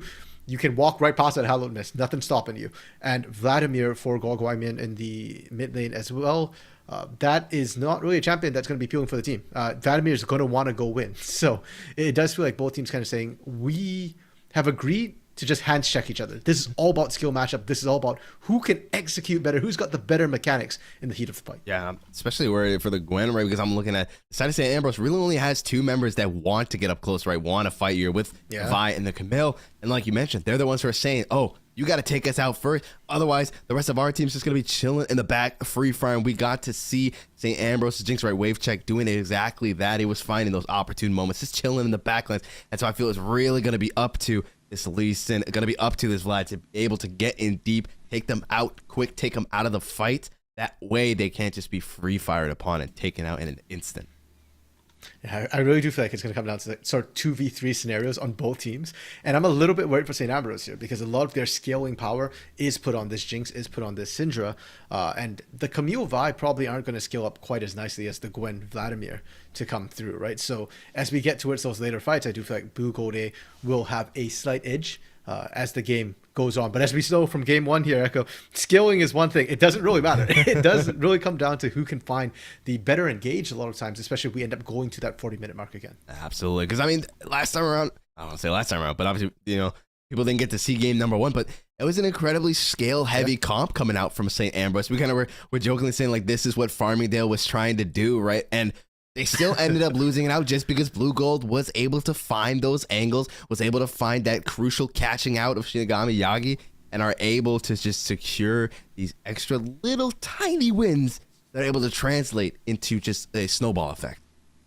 Yeah, and if it does come down to that sort of chaotic, style of fighting, I do think I favor Blue Gold a little bit. Their team is actually a very interesting team. We mentioned earlier that Blue Gold had 0 teams last split in the NECC. They didn't have League of Legends as an esport here. And then this split, there are actually 3 teams. So we are casting Blue Gold A tonight, but there's a Blue Gold B and a Blue Gold C as well in the other divisions. And the team itself, they're a bunch of international students, who aren't necessarily the closest, and their communications has been an issue for them. And even despite the communications being an issue, they're still number 1. So you can tell that they've got hands. This is a team that the less communication, the less sort of standard front to back fighting, the more chaos, the better for them. Their mid and jungle apparently don't really talk very much. They just do the things that need to be done. It's just feel, man. They'll be happy. It's just a vibe. Sometimes you just click on another wavelength with your mid laner, and we saw exactly that. Despite all these communication issues, they still looked incredibly clean. A lot of those engages were done incredibly well, and so overall, it's gonna be rough for St. Ambrose, but I'm sure they can get it done. They are no slouches, like you mentioned, right? The only reason they don't have the same score line is because they had that bye week where they didn't get a chance to get that extra win. But RMC, screw all this talk. Let's get onto the Rift and get game number 2 underway. St. Ambrose's backs are up against the wall. They need to grab 2 games back to back. Well, Blue Gold only have to grab 1 more game, and I like what I'm seeing already. RMC, the 5-man invades coming up, and Notebook, if he's not careful, might be the unlucky victim. in the bush. Do they expect him to be there is the question. They see him. Can they find the hook? Looper. Ooh. That's going to be flash out. So you know what? We take those. Yeah, that's worth for sure. Now, we did see the sweeper being used by Looper as well, and I do want to touch on another patch change that's happened here in the current patch, which is that sweepers take longer to come off cooldown here. So if Looper is burning it this early, you won't be able to have it quite available in lane right away necessarily. Continuing the jungle tour here, wave check, sitting in this bush, should be able to see them coming a long ways away. Did they know? Did they know? I don't know. No, they don't. Okay. Wave check doing a little Splinter Cell action. They're not quite being spotted out. Was able to see it was still going on. However, Lugo's not going to find anything else, so now they return back. But oh no, they're about to give him turn punishment. Perhaps no, they're just going to steal away that red buff. As Gojo is going to go ahead and start actually on this bot side of the map, work his way up to a not so nice surprise. Yeah, they have absolutely no clue. Sakura didn't even pop in to take a look whatsoever here. Whereas I do believe Prey actually spotted Sakura just walking by. So if they really want to be cheeky about this, they could just go for that level 2 gank immediately into that top lane. You said it, and I think they heard it, RMC. No. Shinigami. Okay. Nah, Shinigami said, listen, I got camps to farm. Do your thing. I'll be up soon. Is that already has that level 2 available, so maybe they'll come up later. But for now, Joe Martin, I don't think they even know yet that his camp is gone. His red is Onzo. Yeah, they have no clue. And I guess that's the call from Shinigami Yagi saying that, hey, I think just 3 buffing is more important here. If he had ganked top, that might have given away the fact that he came out from their red buff there. And it surprised me a little bit when I think Camille was the bigger carry in this situation. But yeah, last game it was Shinigami Yagi who was the big player for this team. And getting level 6 for Vi can make all the difference, especially if you're struggling to get ganks before that. Definitely so here. Overall, already a lot of aggression coming out from both of these sides here. Bit of trade in the mid lane so far, and Gojo Martin is now realizing his red is gone. Someone thieved it away from him, and he knows exactly who it was. Shinigami Yami. He's about to meet up with him in that river. Shinigami Yami is going to have to go ahead, dash over the wall there with the Vault Breaker, saying, hi, yeah, I did that. So what's actually really interesting too is that Gojo went blue, it realizes red's gone and immediately sprinted over, and this does actually mean that Lee Sin can now go and take it back. So the 3 buff didn't happen, and unfortunately because of the shove that Golgamian's getting in that mid lane as well, Shinigami Yagi can't go down in contest. Lee Sin is one of the strongest duelists in the early levels here, and without the help of your lanes, you don't get to stop that invade. He not knows exactly that, so looking to path up top instead is Sakura Rene. Is in a tricky spot. They find the Vault Breaker. Ignite goes down. The turret shot. They'll still go 1 for 1, however. Teleport's available for both these top laners, but it was Vi going down, will be a little bit slower. And immediately Gojo Marin just turning around and going, okay, you know what? Okay, we found the Vi. I'm taking everything on this bot side here. It's kind of revenge and ironic, a little bit fitting considering that was Yagi's original plan, was to try and get ahead with those camps, try and 3-buff to start. It is now Gojo is the one who has the last laugh in this invade battle here, as he was able to grab Raptors as well. Doubt he's gonna look for an engager, as obviously with that death coming through for Shinigami Yami was able to technically back, a forced back one might call it, and has those 2 extra long swords there. So now Gojo will return to his own jungle, farming up a little bit more, but maybe Shinigami Yami looks for more here. Well, guys, looking pretty damn low. Gets hit with the stun. A nice pull, though. Perfectly timed. And with the ghost getting dropped as well. He's going to stay alive. The rest of the rotations are coming through. Sakura is here. Trying to find a little bit of damage there. Getting a bit of a healing. Also followed up by Gojo, but not quite going to find anything. Yeah, and Sakura is being pulled down and will be suffering a disadvantage for that roam there. You're seeing the massive CS advantage from Prey, and I'm worried about the experience differential that might start creeping up here if we see Sakura being called down to cover mid frequently. And in the meantime, Gojo still hasn't cleared topside, has been bouncing around this bot side, and yeah, I was thinking like you kind of don't want to keep going down there. You want to clear that top side so that your jungle camps can actually reset the proper levels. You're going to start falling behind in XP when you finally get around to it. Is both of the junglers just really chilling around this top side here, want to get their top laner ahead. Both of these top laner are going to be incredibly crucial. Prey is finding a bit more damage here. Gojo's on his way. Gonna have to look for that Sonic Blast. Sakura doing his best to try and bait him over. Find the ignite. Flash goes forward. A lot of damage coming through, and it's gonna go down. Gojo gonna go ahead and pick up that kill. Nice and clean there, and now both junglers have gone up to the top lane once a piece. One has definitely more effective. Pyami. Yep, going in here, Pi. Ooh. Tricky trade there, has to pop the heal. Got a little too confident there, has what? to flash forward. The zap connects, and it looks like Looper's going to be the one who pays for his ADC sins. Wave check, had to pop the pop there to get the mana back. Hits him with the zap and puts him in the dirt. Down he goes. Gojo, meanwhile, is not too happy with Shinigami Yami trying to take away his Raptors. He says, stop that. Get out of my jungle. We're done with this game. Nah, man, he's just thank you for the leash. Shinigami Yagi didn't get a single one of the Raptors there, and Gojo, that is honestly a faster pickup. He didn't lose any health just going there. Now, I do want to go back to the bot side trade a little bit, because Pi on me, he opted to go forward when he was exhausted there. You can't be doing that. You do not win that trade, and his gun rotation wasn't the right set of guns either. If you're going to go for that sort of heavy trading, you need the infamous red-white guns there, and if you don't have them ready, you can't back up. Not to mention when he pathed out, I don't know if it was a misclick, but he actually walked back into them, and that was what necessitated that flash to get away. Both flashes burned, and it got Looper still killed at the end of the day. It did. Very unfortunate for I. Does go down here. Gojo.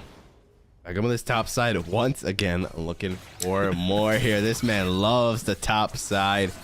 His wave. Tricky spot for him at the moment. Is going to look for some kind of a bait to come through. There's so much damage coming through with the needle work, the sonic blast. And that's why he loves topside so much, because it's free kills, baby. Neither top laner taking flash. So it's an invitation for these ganks. And unfortunately, it's Gojo going up there. Where is Shinigami Yagi? That's the big question as well. Doing the dragon right now was actually spotted out here, but because Pyami was back at base, I don't know if Looper can try and stop this. They're going to try. Hemoplague is available. They're going in deep. Gogai is here as well. They find the root. Mega Death Rocket is going to do quite a bit of damage to Zap lands as well. And the drag's down in 900 HP. Sonic Blast in, and it's stolen. Or secured either way. I mean, they technically forced them out of the pit and then went in themselves. So you could say that they manhandled them off the site and then secured it for themselves. Either way, beautifully done. They knew their limits, and they executed perfectly. So, there are different words for stealing, right? Like if you break into a house, that's a break-in. Mm-hmm. There's, what do you call it when like, you just snatch this? Is it a burglary? I guess that would be a burglary. We could say they procured it, you know? It was because they didn't really steal it, right? They forced them out of the pit, you know? They forced them out of their own home, very lovingly, politely, of course. You know, they asked, hey, could you please leave? And now they're looking for, hey, can you please die over here to wave check as he gets ignited, ulted as well. And down he goes. The ignite's gonna seal the deal, and Looper God picks up an extra kill. That's gonna be the most polite smash and grab of the Can you please die? Well, it worked. Wave check is going down, and Gojo is just omnipresent on this map right now, seemingly in every single lane, influencing every single thing.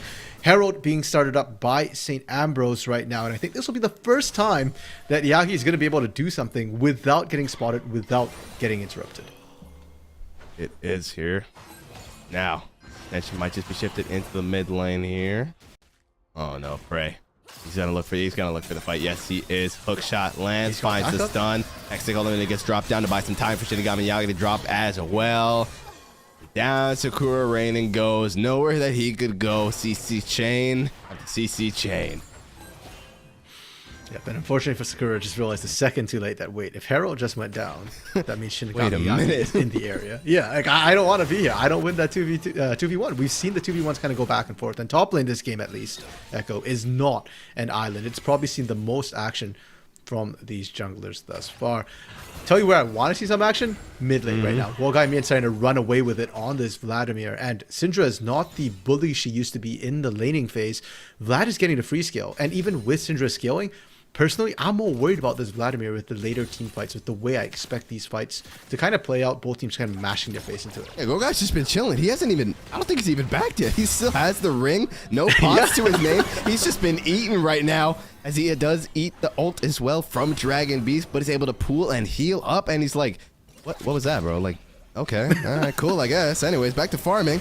They do find the hook going in deep here. The polymorph comes through, drops the box down. The heal comes out, but the turret does too much damage. And so Pi on me Not going to find anything there for that all in. Oh, just a little bit too late. The guns reset. The chakrams reset on him there. Top side, Gojo again. Oh my god, still looking for the bait as the carrot swaps back down though, so we don't get to see the dive. That was it was too brutal. We couldn't show that on television. Yeah, NECC does not endorse bullying of any kind, whether it be cyberbullying or real life. So, we had to pan away to avoid that cyberbullying. But yeah, you got to feel for Prey. There is that mental aspect as well of every time Prey goes in, Gojo's in a bush. It's got to be taxing on you there. It's like, I can't play aggressively. And when you take that Ignite instead of the Flash, you are looking for kills. You cannot afford to just sit back and skill up. You will be punished here. And we're seeing the chip damage as well. Sakura's gotten 2 plates off that top lane turret already in 11.5 minutes. Luckily for St. Ambrose, they got first Herald. Because if Blue Gold had gotten it, that top side turret's dead. It is. And you can see here Sakura already having the Riftmaker being just picked up here in Gojo as well, with their both of these having their mythics up and available already. Prey still looking for us. At the very least, Sakura's also managed to get that farm back in order, obviously with the help that's been coming through from Gojo. Saw earlier at the start we were a little worried that Prey's farm differential might lead to some ill side effects for Sakura rating, but Gojo was like, I got you, brother. Don't even worry about it. Yeah, managed to balance all of that out. And so far, St. Ambrose, they are on the back foot. I think a lot of it coming off from that invade onto Shinigami Yagi, setting that buy behind early here. But they're, I was going to say, they're still fine. They are still fine. It's tenuous, but they're still doing okay. Power me? There got to be careful. The chompers do go down, but the God Lancer does get dropped. Gonna sidestep the rocket as well. Won't sidestep the zap. Bro. And wave check is saying hands check, baby. But Gojo! Gojo, the GOAT, is here once again to save the day. The wild growth does little to save this man, as down goes wave check.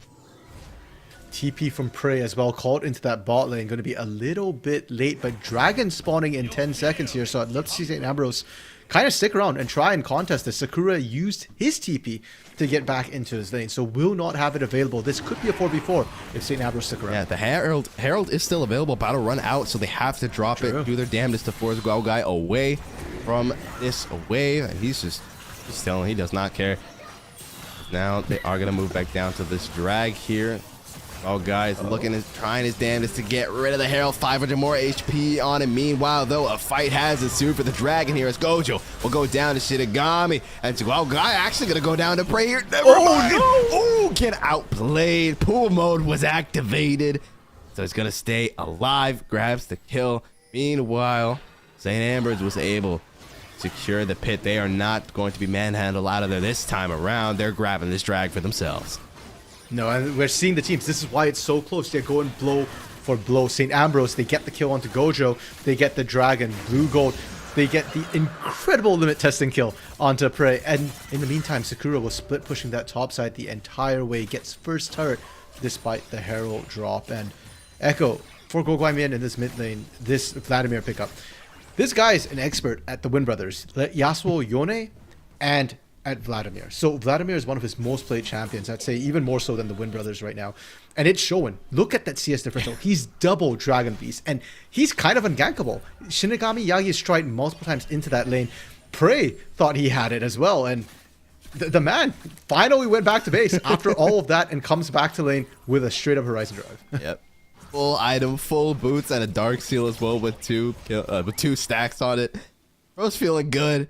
He's up in farm. He's high on life right now. They gave him Vlad, and he's like, oh, you poor fool. You poor fool. You thought you could ban away my Yon Yasuo and get away with it. No. You should have spent 3 bans instead of 2. And now he's looking to put some hurt onto them. Meanwhile, top lane looking to duke it out once again. Does Rain look for more? The answer is going to be no. Well, Guy is definitely going to look for more here, finding quite a bit of damage. The Hemo play gets dropped as well. We don't even have to look there anymore because he's probably dead. Meanwhile, Gojo finds a mark. Purple gun onto Notebook with the box as well, keeping him locked down. The wild growth keeping him alive for so damn long. The turret's free firing, and Looper God is going to go down. They find the ulti. They find the damage. The turret does so much damage. But at the end of the day, Pi will be the only one that stands. Yeah, was that the cleanest dive of the bot site? Not by any means, but it did what it needed to. Pi is the one living. Pi is the one picking up kills as well, and Pi will get some alone time with that bot side turret, probably maybe even be able to take it down completely. Meanwhile, mid lane, we did pan away, but Dragon Beast did go down. Guogaimian is starting to roll out of control here, and we said it was close. It was close up to this point, Echo, and it's starting to feel like Blue Go are starting to run away with it. Definitely does here as Prey. Gonna look to secure this kill on just a lot of damage from the precision protocol, but look at that healing from the needlework. Misses the third proc. Might have been enough to take him down. Rift Maker healing the true damage. It just all comes together, and Prey is gonna be forced to give that kill over. He's tag teaming with Shinigami Yami, but doesn't want to risk it. Doesn't want to go in too deep. Yeah, they have no vision of what might be coming up from that top side of the map here. And it's a good call. I mean, Looper and Gojo weren't exactly in the area, but they were close enough that if you hard committed, you'd probably die as well. And if your junglers did, you lose all control over the map and the objectives. Not that it matters, because Blue Gold are going to be able to secure this Herald without contest anyways. And with the pressure they've been ratcheting up here, I'm terrified to think of where they want to drop it. I mean, they could probably brute force any of the inner turrets right now, and I'd love to see them split the map, you know, take it to that mid lane, crush that inner mid turret, and suddenly your side lanes are exposed. Blue Gold, their individual lanes are already stronger. The more space you give them, the better it is. Yeah, bot lane, the only lane with a tier 1 left standing, and it ain't looking too healthy. RMC, it's a lot of, I'm seeing a lot of black in that HP bar, so it's probably falling pretty soon. If Guogaimian has anything to say about it, because he's already back down there. The 2-on-1 is coming. Gonna maybe bait him out. A lot of damage gets dropped down, charging up the Vault Breaker. They find the damage. He's holding on to that pool. Going forward. He wants at least one kill with him. He's not quite gonna find it though. He's not just dead yet, but down he goes. Lacking just a little bit of damage. They are gonna pick up the kill. Yeah, that's a shutdown. That was massive. They sorely needed that. Unfortunately, kill goes over to Yagi instead of Dragon Beast there, who's the better skill into the mid lane here. Ooh, great flash. Gonna put a few more kills under his belt as Wave Check picks up one. Wave Check not quite gonna pick up the second one. It's gonna go over to Shinigami Yami, and they're gonna look for even more now. Sakura Reni hopping over the wall is immune. It's not gonna get stunned up. Gojo dashing over towards him. I don't think that's where you wanted to dash though, because you dashed right into the arms of the waiting members of St. Ambrose, and just like that, they're back in this thing. St. Ambrose caught Blue Goat with their pants down. Like Blue Goat, they were so far ahead, they kind of overreached themselves a little bit. And when you saw Guogaimian go down, you needed to back off all the other lanes. Top side, they kept on pushing. They almost got an inhibitor turret, but they didn't. And that is going to come back to bite them as well. More importantly, look at where the gold funneled to Echo. We're just complaining that, okay, Yagi stole away from Dragon Beast bot side, but Wave Check managed to pick up the kills in that mid lane scuffle. And Wave Check, one of the newer members to this team, and if you check his rank on OPGG, it looks kind of low, but he's actually a rock steady AD carry. And as long as there's any sort of distraction, any sort of front line, he will consistently pump out damage. Will indeed here. We're gonna take a little bit of damage here. Control of the river has been secured by gold, so now Ambrose will have to move on into them if they want to try and grab this dragon. They can afford to give this one over. Not gonna put him on soul point just yet. It's looking like they're gonna do exactly that. They look for the steal, but not quite gonna find it. Just a little bit too late. Yeah, like we said, max damage on that 1002. But now they're going in. They say, you can have the dragon. We're taking your lives. Prey finds one. Notebook in a tricky spot. Sakura riding it deep in. Down he goes. Pi being protected, but it doesn't matter because everyone is falling left and right. I hope the Cloud Drake was worth it. No, most definitely not. Rhetorical question. Yeah, you know, the Blue Goat's hoping that too, and I'm sure they're telling themselves it was. And we had said before, Blue Goat, this is a team with really strong individual mechanics. They flourish in the chaos, and we saw that in the laning phase when Gojo was just everywhere, ganking everything all at once. But now that we're hitting sort of the mid game where people are grouping up, we're seeing those communication cracks coming through. Blue Goat went into that as a 4v5, and effectively it was a 3v5 because Looper went down so quickly. The biggest carry on their team is Guogaimian, right? Like, sure, 2-0, not the most kills, not the most assists, but by far the most farm. And he was utterly not present. Even when the fight broke up, he was still farming bot lane. That is not something you can afford to do against a team that is as united as St. Ambrose with as little hesitation as St. Ambrose. They saw their opportunity. Shinigami Yagi was ready to risk it all, dives in deep, and they are rewarded accordingly. Google cannot afford to make too many more mistakes like that here. For now, Eyes are being turned towards this Baron. They're in the vision right now. Bit of poke damage coming through with that hook, but I'm curious, realistically, if they could just find one pick, that would probably be the all clear signal to start that Baron up. Yeah, that goes for both of these teams right now. They both actually have a lot of damage, partially because of the pace of the game we've seen so far. 28 minutes in 28 kills, pardon me, in 21 minutes here. So there's a lot of people who are flush with cash. And both teams kind of looking for the pick. So far, it's been St. Ambrose who have been able to win out in this pick war. And it's because they're rotating together as Death Ball. They have that numbers advantage. We're seeing Sakura go down to that bot lane once again here. Gogaimin on that top side. Blue Gold are setting up for the Baron stall and the Baron collapse here. My question is just that, will they call the TP fast enough to actually have that even numbers fight? It's going to be the question here is Miyagi clearing out some more vision here. Have sent Sakura raining down into this bot lane to keep on pushing. Take care of those tier 2s. Ray's going to be the one to answer. Both of those top laners, of course, having that TP available. Move in a moment's notice. Knight as well available for both of them. Maybe we just see them duke it out. Then whichever team wins that goes for the Baron. But we're going to have to wait and see. Only time will tell as they're already looking at each other real aggressive like. The damage does come through. Yeah, and Sakura has a massive item advantage here, but we can see Prey is utilizing space so well. The full commit here. Oh, Precision Protocol does so much damage. One more available. Oh, the rocket! Oh, no way. Wave check. With the ult from down under goes ahead and makes sure the kill is secured. Both top laners are going to fall.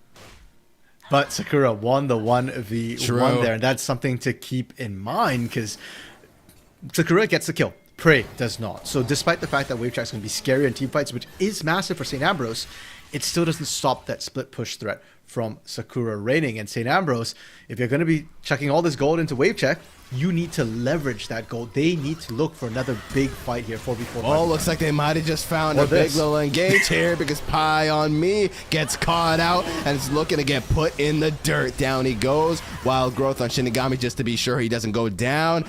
Oh, and a nice little Sherelle that's making sure Notebook doesn't get caught by Gojo. Yeah, really well played from St. Ambrose. They get the pick there. They did have to blow a couple of ultimates to do it, though. Notebook even having to use the wild growth to keep, and I'm not sure it was necessary, but keep Shinigami Yagi alive there. And that does mean that when this dragon spawns, Blue Gold should be in full control of that area. They're the ones with the abilities to actually skirmish a little bit better when ults are down. And they're the ones who can actually get in there and get vision down.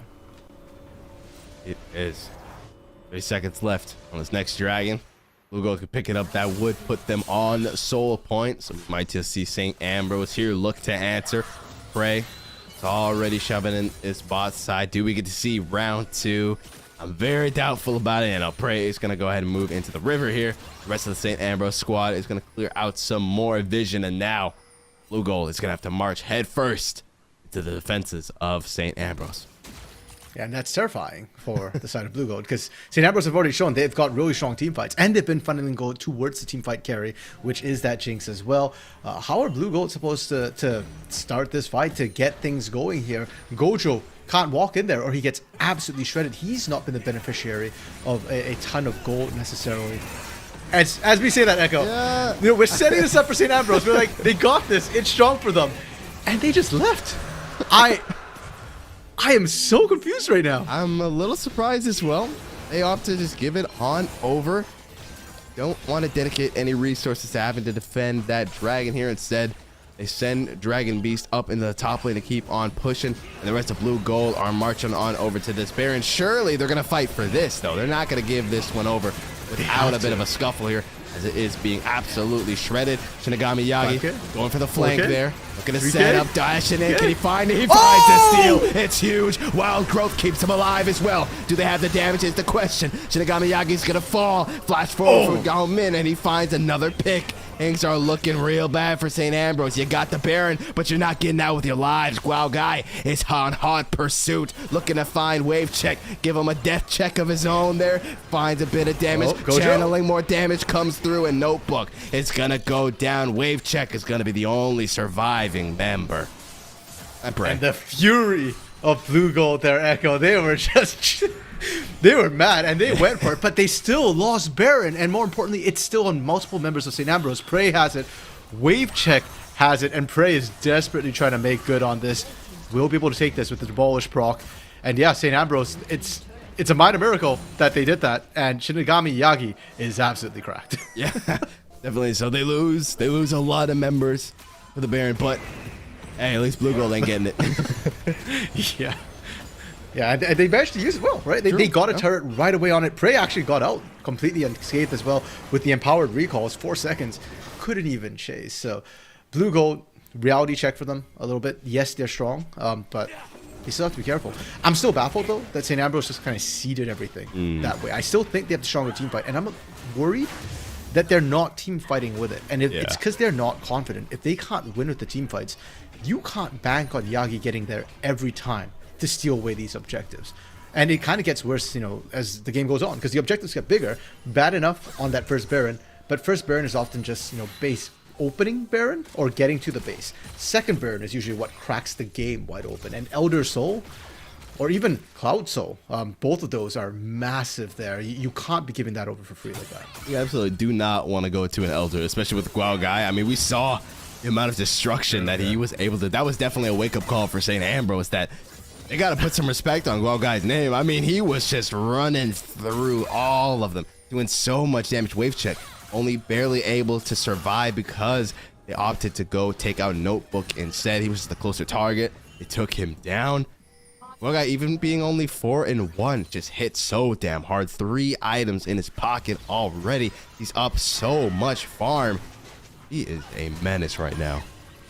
Yeah, he's already Flame Horizon Dragon Beast, right? So, despite not having a ton of kills prior to that last fight, he's got a ton of gold just from farming up minions here. And the other issue, Echo, is how are you going to stop the Vlad? Right? Like, we touched on this in draft as well. The fact that the front lines are just going to run right past each other and go for those back lines. There is nothing to really stop either side. And it comes down to supports. And we saw what happened with Lulu and with Jinx. They don't have anything but slows, really. And once you kind of go in the Sanguine pool as well, there is literally no stopping this Vladimir. And once he gets the slow, he sticks on you like glue. He's technically a Hemomancer, so it should be blood, but yeah, it's a lot stickier than blood should be. It's like a chronic disease. You can't get rid of it, man. It's like he stays with you, man. I mean, especially with the ghost as well. It's just so easy for him to just run them down. We saw him do exactly that at that Baron fight, so that is definitely very worrisome here for the side of St. Ambrose. They're gonna have to find maybe some kind of a pick to take him out early. Once he's down, that definitely makes it a whole lot harder for Blue Gold to find that. But for now, it's 50 seconds left on this dragon. They cannot, St. Ambrose cannot give this one over. This would be soul for Blue Gold. Surely they will not cede this one over. I feel like we're repeating they should not, because it's more of a wish at this point than it is like reality. Because I'm getting a bit of deja vu from this, right? Like St. Ambrose goes in, they set up all the ward vision, and they just concede the space. Setting up ward vision isn't just about, you know, knowing when the enemy is doing stuff. It's also to control and set up ambushes of your own. So if you're setting it up and then you're walking away, you're losing a lot of that control. I'm glad that they stuck around this time so they're able to answer back and push in. And again, 15 seconds. They need to stay. Like, if you're just going in, pushing in, you know, going out, that's going to bite you. So double TPs from top laners here. Oh, yeah, it's coming in here. They're going deep on the back line. They find Pi, but he's able to flash over the wall. Guys going in deep, looking for the back lines. Watch your head. He finds Dragon. The damage comes through. They're going to trade mid laners, though. And now they continue to chew through each other. But Prey is here and gets so much damage through. And Wave check free fires. They find Gojo as well. Down he should go. There we go. The rocket seals the deal. And they're just going straight for the base. Yeah, just go ahead, take that. You can always fall back onto this dragon. Really well played from St. Ambrose here. This is that team fight we were talking about. This is why we're saying St. Ambrose needs to pull the trigger while they've got the strength there. And Wave Check and Notebook especially doing a great job kiting back. Look at how healthy Wave Check is. I don't want to say it. I don't think end, but they might lose a whole lot here. Now they're gonna play safe. They're gonna have to back out. Go for the dragon. I feel like they might have been able to get even more out of that one, but hey, you know what? Better safe than sorry. You can always return to the base after you kill them. Yeah, no, when it checked me right there, I was like, wait, hold up, you're right. Like, with how fast Wave Check is just destroying turrets, they might not be able to end, so I appreciate that they didn't want to throw the game. They probably could have taken both Nexus turrets. At least one guaranteed for sure, and still get out for free, but My goodness, that's terrifying, Echo, because St. Ambrose just needs one more fight to win this game. That's the real reality check right there for the side of Blue Gold. They're like, damn, we cannot afford to lose another team fight.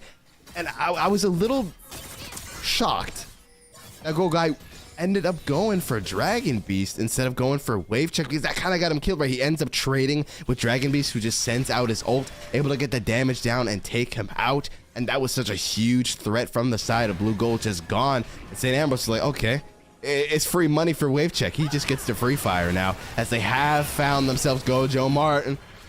Getting lower. He's going in deep, though. He says, screw your lantern, man. We're getting kills here. He will give his life. Will they find more is a question. Pie on me is deep in as well. Cease and assist on top of him, and he's down as well. And Wave Check. Boom, boom, boom, boom, boom. Free firing the exhaust on top of Sakura raining. And it's raining death here from Wave Check. Flashback to Kite. And oh god, the moment he gets out of the pool, he's going down into the dirt, and they look for the end. St. Ambrose is staying in this thing. Well, Echo, we said just one more team fight was needed to end this one here. And yeah, Blue Gold, they thought they had it, and for a second it looked right up to it, but it just comes down to, where is Wave Check? If he's alive, you've got problems if you're Blue Gold. He's absolutely ripping them apart. We said it before, this guy, on paper, only gold 4, but he's really good at pumping out damage, and as long as you aren't focusing him, you aren't forcing him to run, he will rip your team apart. Echo, I wouldn't be surprised if we see a Jinx ban coming into game 3. You better damn sure see a Jinx ban coming through here for game number 3, because that was terrifying, or at least some kind of surefire answer, because my god, Wave Check did it once. I was gonna say once again. This time around, he actually made it happen. Game number 1, we saw the same kind of Wave Check just fall a little short. Game number 2, Wave Check said, let me put some hurt on him. He did exactly that, and now both of these teams are going to be 1-1, and we'll move on to the deciding game. Overall, though, a strong performance coming through from St. Ambrose especially, but even Blue Gold was definitely had some good showing. Yeah, and despite the fact that Blue Gold lost that game, I wouldn't be surprised if we see the Vlad ban come through for Gogaimian in that mid lane. Flame Horizon, that early on in the game, that's absolutely nutty. And again, it just came down to the fact that Blue Gold wasn't together in a lot of those fights when they started off. Imagine if Gogaimian was there when they found that pick onto Lee Sin, when they found it onto Gojo there. I think maybe the fight goes a little bit different. So, you know, for St. Ambrose, things to reflect on as well.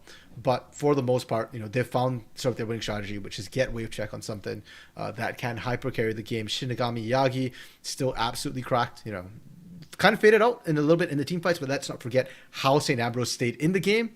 There's some Shinigami Yagi making that early action happen, stealing away that Baron. It pretty much just turned into, listen, throw your bodies, just buy time for the Lord and the Savior. Wave Check for the Emperor. We will die for him, right? And then it's just like Wave Check just made it happen. Overall, though, a very close game regardless. If that was any indication, this final game number 3 is going to be one hell of a game. You're not going to want to miss it. So we're going to throw it to a quick break while the teams get ready for it and get the draft prepped up. Don't go anywhere.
All right, we're back, and it's that time of the night once again. RMC, the final game. Both of these teams are 1-1. It's closer than ever, but only one team can come out victorious, RMC, as both of these teams are going head-to-head in this final game number 3. Game number 1, Blue Gold able to take that thing away. Game number 2, St. Ambrose with a dominating victory.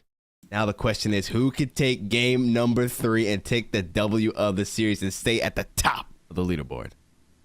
And it feels like an evolving story here within this match, Echo. Game 1, it was chaotic, it was messy, and that was where Blue Gold flourished. In Game 2, St. Ambrose managed to create that structure, create that front-to-back safety for wave check there. Yes, people died, but it was all in service to protecting the king.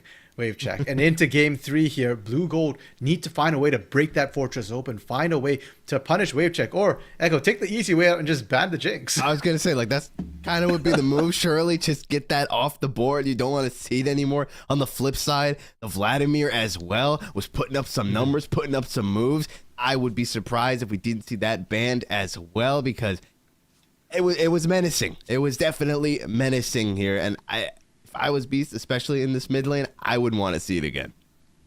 Yeah, let's not forget that Beast struggled immensely in the mid lane. We talked about the Flame Horizon, but I'm thinking turret dives as well, right? We're seeing Guogamin just going under that turret 1v2. And Shinigami Yagi was 50-50 in trying to stop that dive from happening. Half the time, Guogamin just gets the kill anyways, walks out the other side of the turret. So, yeah, definitely the Vladimir, a massive issue here. And Echo, sometimes with Game 3s, we see teams just completely throw away the strategy that they were running and try and bring something completely new to the game, even the winning teams here, because they know that things might change up from them. So I'm personally kind of hoping that we see one of the teams kind of just throw everything away and just come in something brand new, something that might catch people off guard. Definitely. So here, as we're waiting to get into this final draft for tonight, both these teams been battling their way to this very moment here. If Blue Gold can grab themselves this win, they will stay at the top of the leaderboard 4-1. If St. Ambrose can grab it, they will tie themselves with Blue Gold being 3-1 as well. As we're in the final draft of tonight, and already we're seeing the Camille being taken off the board. Yeah, that surprised me. I didn't think that Praise Camille was the biggest issue, or even close to the biggest issue for Blue Gold last game here, but respect coming in from Sakura Raining saying that, hey, yeah, sure, I might have been able to handle it with the Gwen, but, you know, it was still an issue. Or perhaps that's Sakura Raining saying, I don't want to play Gwen this game, and therefore, whatever I want to pick has Camille as an answer to it. It could be here. Standard band still coming out, though, here from the side of Blue Gold, getting rid of the brothers there, getting rid of the Zac as well. Don't want to see any of that, but the cannon is something that we have not seen at all tonight. Yep, and Echo, because we didn't see Vlad, because we didn't see Jinx in the bat, yep, I'm sure he got picked. These teams are definitely going to pick it, I'm questioning. Okay, so Vladimir got blinded first, and then Syndra comes through on the actual the draft phase here. And that boggles my mind, because Dragon Beast struggled so hard on the Syndra against Vladimir, and he's saying, it's fine, we run it back, I'm okay with dying? I guess, hey, respect, I mean, you know, no fear shown. They said, screw it. We're just going to give it over, run it back. I'm going to do better this time. I know all his tricks, and now I know what to expect. Maybe that's the move they're looking for. But regardless, I'm very surprised as well, because it quite frankly, it just looked unplayable for Dragon Beast. He really didn't flourish until they were out of those lane states, right? Until those team fights came around, where half of the time it felt like Dragon Beast was giving his life to take out Guai. Okay, and interestingly enough, we are seeing the Kaisa swapped in for Pi on me here. And in Game 1, Pi on me was on an Ezreal, sort of a skilling pick to try and match that Jinx. In Game 2, Aphelios, another pick that's trying to match the skilling. This time they're saying, no, forget about it. We're not going for skilling. We just need a way to assassinate the Jinx. If Pi on me can trade 1-for-1 with wave check, that's a win for Blue Gold in these fights. Yeah, obviously, gotta mention that the team icons here, wrong sides at the moment. Blue Gold is on the blue side, and St. Ambrose, excuse me, is on the red side. We surprised at all that we see the side swap finally coming through? Well, I'm assuming that Blue Gold didn't necessarily have a side selection choice coming into tonight, so they were just stuck on red side here. And I'm not super surprised because I do feel like it benefits them a little bit here. They're not looking for counter picks. They're just looking for comfort champions here. Sakura rating most played champion here in the NECC is Fiora, tied with Aatrox for 3 games apiece here. And they really wanted that carry potential. It was the actual first pick in the draft here. And we already saw that Golgaimin is just going to blind that Vladimir no matter what. So I think they're perfectly fine with seeding that red side as long as they get the champions they wanted. So here, well, they certainly got quite the pick in here. I'm curious, Looper L got Blitzcrank coming through in game number 1. It was shaky would be the word that I would probably utilize. At the end of the day, it still got the job done, but it was a little bit shaky. Well, I'd even argue it didn't get the job done. It relied on the rest of the team to get the job done there. Well. Definitely the hooks from Looper were a little bit more missed at hit in game 1. And even in game 2, the Thresh play, the Dark Passage play, as well as the Death Sentences weren't completely on point. So this has to be a redemption game for Looper with the Blitzcrank here. And you've got to be careful because St. Ambrose has a Kennen, has a Leona. If you hook either of those, everything's just going to backfire on you. Even if you land it on the Vi, it's still kind of risky. Vi gets tanky enough that a lot of times you can't burst it down quickly enough. If she gets her out off the Assault and Battery on critical targets, you're in trouble. So this is a very high risk, questionable reward game to pick that Blitzcrank here. And for Looper to make it work, like that's got to be all skill. I will say, at the very least, it does mitigate a bit of the threat that comes through from the Leona right in this bot lane, especially when that level 2 roams around. When you've got this Blitzcrank engaging into him, is going to be incredibly tricky. And if this Jinx can be picked off with a hook, that combined with the Cathy and Rain early on, it's going to do a lot of damage. Yeah, and the nice thing about Kai'Sa, of course, is that she does get to use that Prey Seeker to kind of poke out your target. So both Blitzcrank and Leona, neither of them have great sustain in lane. Support items did get buffed last patch to give you a bit more health regen, but not enough to overcome the poke. And therefore, theoretically, Kai'Sa might be able to poke down that Leona a bit more than Jinx can the Blitzcrank. And then kind of from there, if you do get into 2v2, if you get the poke down first, it does favor Blue Gold spot lane. I will say, a new addition as well coming through, the Trundle being picked up here. You obviously had some words to say about them when we first saw it get locked in. Obviously a new addition coming through here. We were a little surprised to see it though. Yeah, and I'm not quite sure what the goal of the Trundle is necessarily. A lot of times you see Trundle picked up because it's a great tank shredder with that subjugate. Tanks get very, very squishy and you can cut right through them. Last game, we didn't see a single tank in the game. And at the time of the Trundle pickup, Leona was not on the board either. So I was kind of curious what Gojo's looking for. It doesn't have the mobility of that Lee Sin either for a lot of these ganks that we saw dominate game 2 here. So if anything, I felt like maybe picking the Trundle was for the pillar to be able to try and control the space, maybe slow down that Jinx. But when I looked at the rest of this team here, Fiora, Vladimir, only Kai'Sa really has an ease of access to that back line. And with how far back Wave Check plays, to get that pillar down and then to get the rest of the team following up as well, feels like Blue Gold has to almost overextend themselves to be able to set up that sort of play. It definitely feels more like a tool that can kind of be utilized to maybe catch someone out rather than in the thick of things. But we're going to have to wait and see because we are almost on the rift for this final game here. Real quick, Armsy, any thoughts? Fiora going into the Kennen here. How are we feeling this is going to play out? Well, we are going split push versus team fight threat here. And Prey is not looking to handle the 1v1. He's looking to get into the 5v5. All right, well, I'm looking to get into this damn game, Armsy, and get it started. So let's get on to the rift, ladies and gentlemen. The final game of tonight, the final game of this series. Both teams are 1-1, neck and neck. They've been throwing hands, crosses, uppercuts, everything they got in the toolbox. And it's been working out so far, but now there can only be one victor. And already, full 5-man lineup here coming out for Blue Gold. I'm curious if they're going to look to try and move forward, try and catch someone out. Well, they're on the move now. Of course you invade. Yeah, I was about to say, they were really waiting there. Is the flash hook going to come out? I'm wondering. It comes out. It's going to be a flash trade. So it's going to be flash down for Shinigami. Yagi, excuse me. Yeah, and that name is a tongue twister. That's why I've been abbreviating it Yagi. Yeah. I was just like, nope, Shinigami, Yagi. I'm tripping, bro. But bot side, or the trades for flashes, always favors the Blitzcrank on the bot side. One, because you are running that Hex Flash rune. And too. I mean, you're probably going to try to play the aggressive here. You're probably not looking to flash on the Blitzcrank. If Leona's tagging the Blitzcrank there, you're fine with that. You're happy with that. It's not on your AD carry. You happily soak that. I like this adaptation, though, from Wave Check and Notebook, because you can expect the Blitzcrank level 1 invade. You can take control of that bot lane bush here, and especially if Leona doesn't want to start Zenith Blade and starts with Shield of Daybreak, it is so much better in these sort of melee matchups. The only problem is trying to land it, and if you're in the bush first, you've got a higher chance of getting that favorable initial trade. Do here, as I definitely want to keep my eyes on this mid lane here. Hook is not going to find its mark because Dragon Beast, man, I mean, that's definitely some respect or something to be said about the fact that regardless, even though he got, dare I say, giga bullied in that in game number 2, he said, "No, screw it, leave the Vlad open. I'm gonna do better this time." Yeah, and that really has to be a pick for the team, because it's definitely not a pick for his own comfort or his laning here. And to be fair, I mean, the Scatter of the Week did a lot in some of those team fights to create space from Wave Check. Golgaimin was finding ways around it with that Sanguine pool, but nobody else in the team was quite able to follow up on Golgaimin, and that helped a lot when Golgaimin wasn't there for half the fights.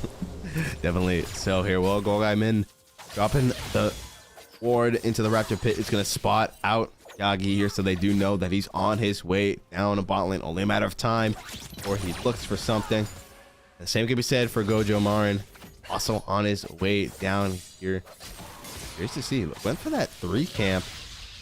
So now maybe he goes for, oh, he's just looking for the gank. Yeah, or potentially the invade, because Trundle's a really strong duelist early on. Vi has great setup, but on her own, she's kind of bursty and not great in these. Oh, not about to be on her own for much longer here. Flash Zenith Blade finds the mark here. The shield stun comes through as well. Golgaimin is here, but it's too little, too late. First blood for Wave Check, the one guy you don't want to give it to. Oh, that's painful, Echo, and that's very, very worrying if you are Blue Gold as well. And sure, Gojo wins out the 1v1, but as you pointed out, it's not a 1v1. The collapse from Wave Check and Notebook were so much faster, and they were the ones with that early shove. We touched on the Jinx last game, the fact that with the Rockets, it's easier for her to control the wave there, and that's Blue Gold's weakness. We said the communications not shining here, and last game it cost them the mid to late. Now it's costing them the early game. So here with the camps that they have, again, not something you want to give over, but it is only 1 kill. It is the first blood given over, but plenty of time to rectify what just happened, as now Yagi is looking for some redemption in this mid lane. Every time he looked for the gank, it didn't go as planned. The Sanguine pool is available. He's going to hold on to it for as long as possible. Meanwhile, though, in this bot lane, looking for more of a trade, the pillar gets dropped. Oh, but he steps right into the chompers, man. You got to see those. And because of that, Notebook still not going to be able to get away. Looper got one more auto attack. No, he's not quite going to find it. They almost find Wave Check, but he's going to stay alive. Oh man, those double buffs, that slow from Wave Check might have just saved his life there. That was so incredibly close. And Looper, I don't know if it was intentional or not, but he ended up baiting incredibly well with his body. Almost dropped, but didn't. And answering back, Pie on Me, getting that kill, going to be big because it's on Pie on Me to find Wave Check in a lot of these fights. And in the laning phase as well, Kaisa, kind of a pseudo-assassin onto a lot of these squishy targets, expected at level 6 to try and start turning up that kill pressure. All right, so here finds exactly that. Now both ADCs are equalized. There we go. They rectified that initial loss there perfectly. Now, this time around though, Golgaimin a bit lower than I'm used to seeing him in this mid lane, you know? It's bait, man. It's bait. He's still got flash and ghost stuff, so pretty much unless Shinigami Yagi has ultimate, he shouldn't die. Well, parry does come through, but you can only parry so much, and a nice flash is going to keep Sakura Reigning from going down. Yeah, Prey having to burn his as well. That parry under turret saves Sakura's life. If it wasn't under turret, Prey just re-engages anyways and gets the kill. So really, really close. And this Kennen really abusing that range advantage early. And you kind of have to against Fiora. She will eventually outscale you. Sakura's just really far behind. Oh, but from the wings, finds the Vault Breaker. Golgaimin does have to use the... Oh my god, he just clicks Q. He's not burning summoners. He literally just pulls him. That's He doesn't care, man. He will not go down. Heals an easy 200 HP, and he's back in the fight. top laners as well, both burning TP, and so we're seeing Flash it immediately. forward, the Dragon Teemo Beast! Plague is about to pop, and will he get the kill? Yes, he does. Calculated, man. 100%. Like, Golgami knew exactly what he needed to find the kill there. And Echo, I guess that's a lesson for us. You know, never be worried for Golgami in the mid lane. True, Right? true. He was at this point. It feels like Yagi's just healing him when he goes in for the gank, right? He like goes in. Yagi, Guagai just pulls. He's like, okay, man, let me click Q real quick. Heals back 200 HP. Back in the fight. Takes out Dragon Bees. Goes back happy. At least he's back in this time. Last time around he hadn't backed, and we were like 10 minutes in. This time around he's gonna go back, spend some of that gold. Has the oh my god, he's got a Hextech alternator and a blasting wand from a single back. That's huge. Meanwhile, in that top lane, Ray had to be careful there, almost getting chunked down by Sakura, but he's gonna be okay. Yeah, that top side is getting kind of dicey. Slicing Maelstrom going to be up back soon enough there, and that's when Sakura Raining has to be careful. You can block the first stun of that Slicing Maelstrom, but the rest of it will be able to punish through, and the damage hurts a lot from that as well. I'm looking at Yagi nearby, almost level 6. Yep, nice parry comes through though.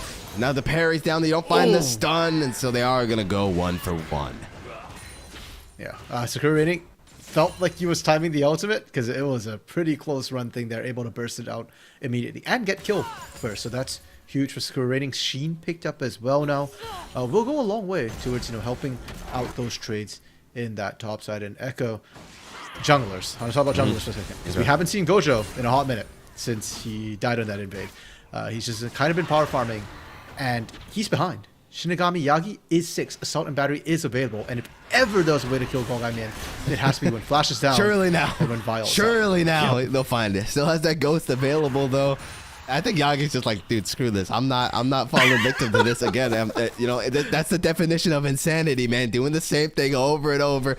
So instead, Yagi is just gonna look for that Herald, instead starting it up here.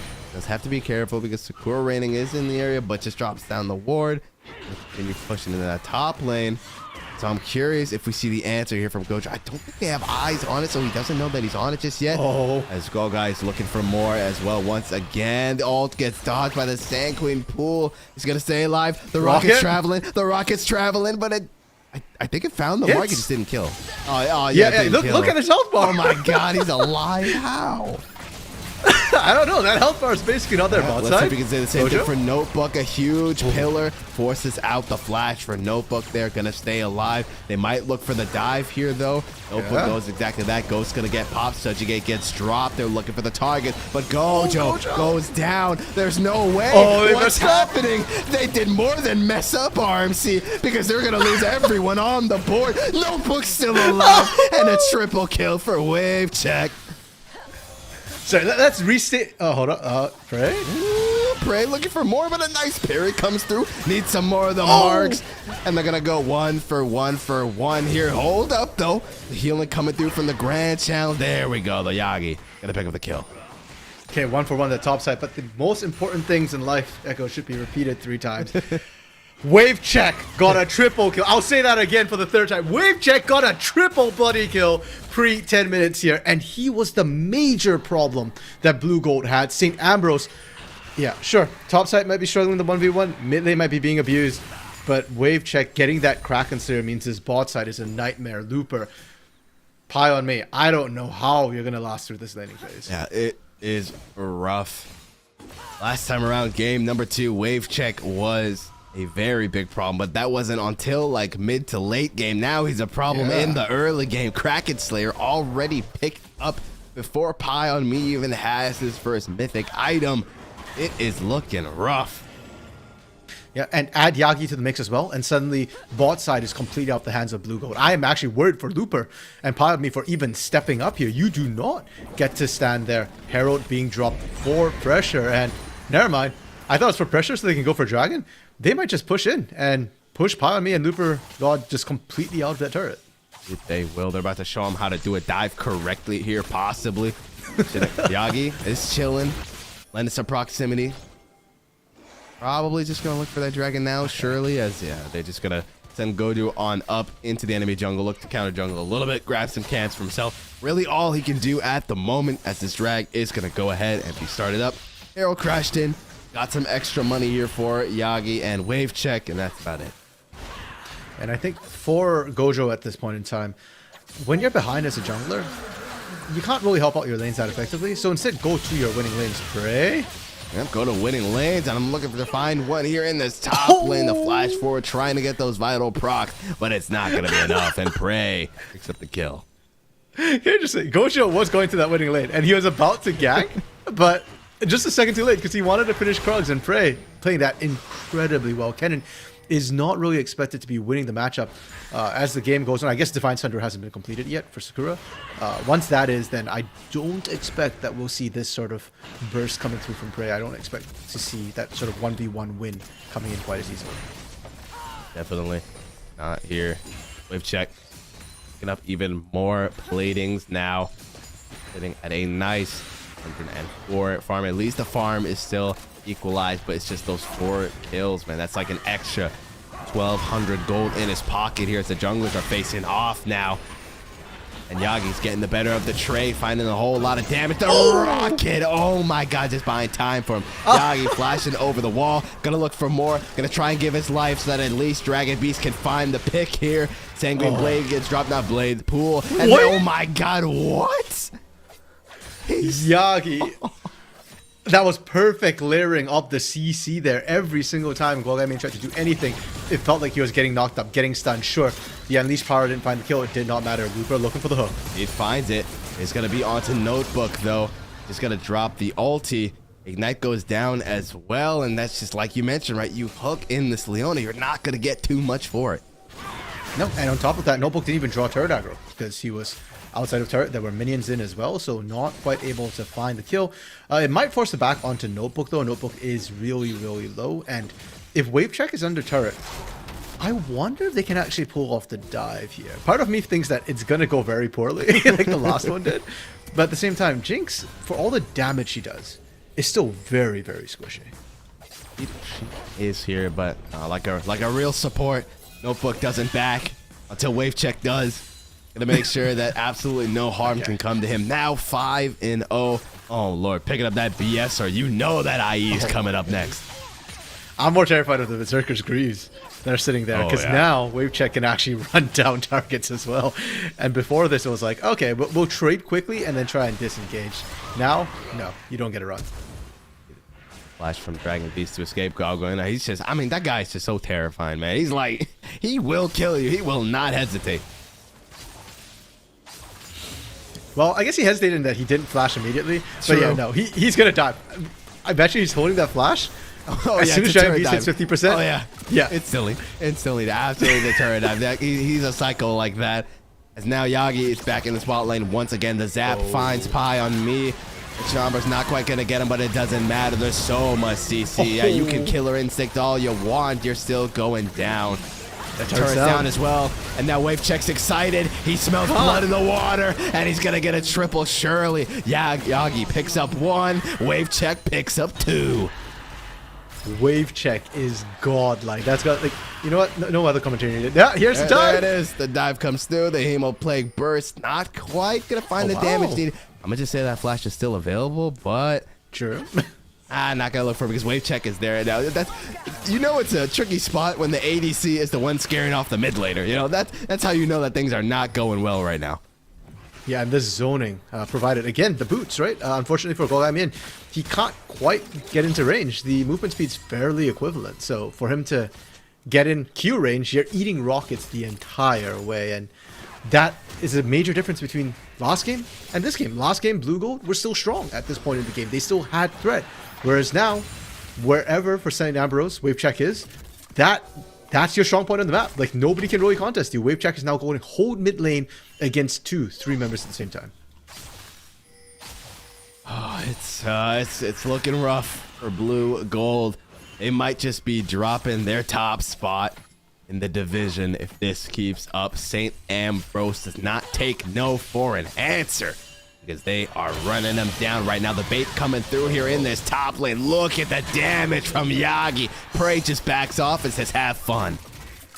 No assault barrier available, none needed. Perfect, again, layering of CC. from Yagi on this Vi. It's absolutely disgusting. Looper. Yep, Zap finds his mark, so does the Zenith Blade here. Looper Gods coming in, doesn't find the hook though, and that's your death for sure. One more rocket needs to seal the deal. Never mind. Notebook, like all supports should, tries his damnedest, but they don't have enough to keep him alive.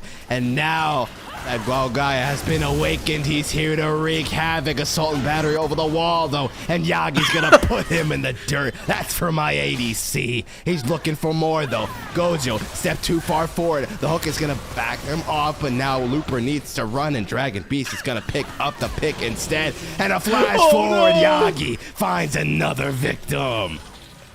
Gojo is regretting his life decisions so much this game. On this jungle, 0-5-1 has not managed to accomplish anything, really, and has just been beaten up repeatedly by the side of St. Ambrose. I will say as well, wave check, it was so close. If he got the excitement from killing Looper there, wave check gets out scot-free on that, gets the kite Golgai Mian for days. Doesn't happen, so shutdown does go over to Golgai Mian, and that is a lot of gold in the right pocket for Blue Gold. Definitely so here. Fortunately, it does go down. At the end of the day, loses some of those stacks. That Dark Seal is going to be relatively empty, but regardless, picking up those shutdowns still has a hefty farm lead here over Dragon Beast. Around 40 CS up on him, 50 almost. Sakura is just pretty can do nothing but just auto him there, really. It's like, damn, that's rough. I mean, Sakura is winning this top lane. Like, it doesn't look like it, but he is. Why did you say that? Now Notebook is here. Sakura knows he's got a dip. Rocket flies, but misses. Not going to find anything there. So they are going to have to let Sakura go for now. Yeah, so the reason why it doesn't look like it is... Hold up. Wait, try. Well, for more, possibly. Yeah, looking for something here. Just going to pressure him away from the turret here. Steps into the trap.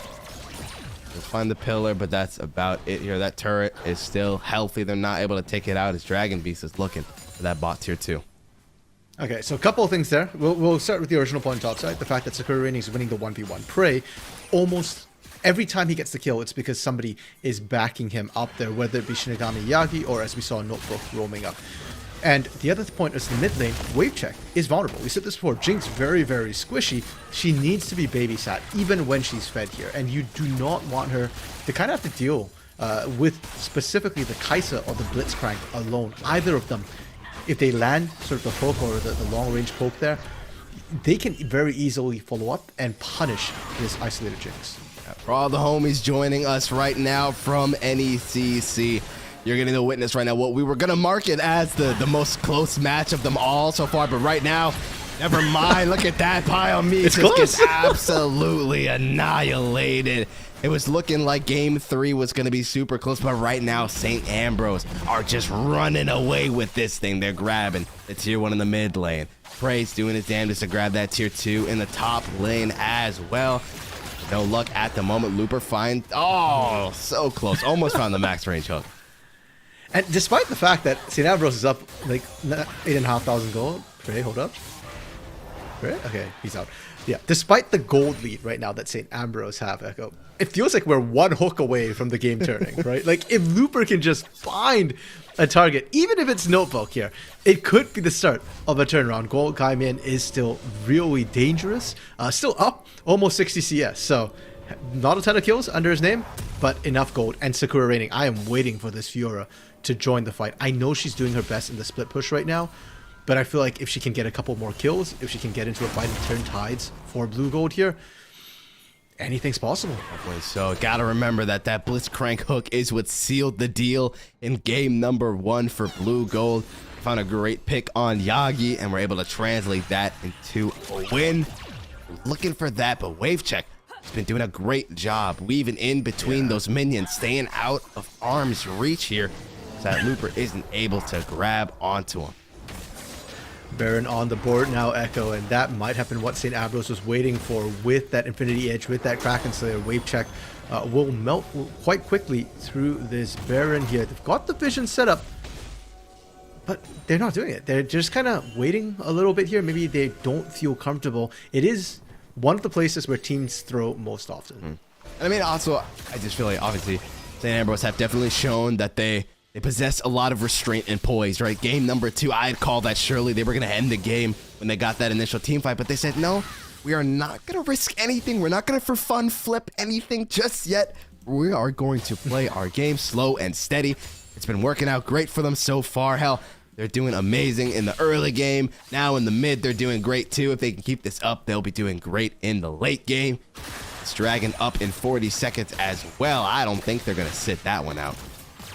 Yeah, with Cloud Soul, it's mobility, and a lot of people underestimate the power of mobility, but when your carry is kind of jinxed there, having the extra movement speed is massive in terms of being able to reposition quickly in dangerous positions. And the other thing too is running people down, getting excited, and then you get that more permanent movement speed, or the in-combat movement speed from getting excited. 15 seconds left, and Blue Gold, they're just completely disengaging. They want none of this right now. They don't want none of the smoke. Understandably so. Hasn't been going too well for them, and they can still afford to give this drag on over. It will put St. Ambrose onto Soul Point, but it will buy them another 5 minutes before they have to face them in the river.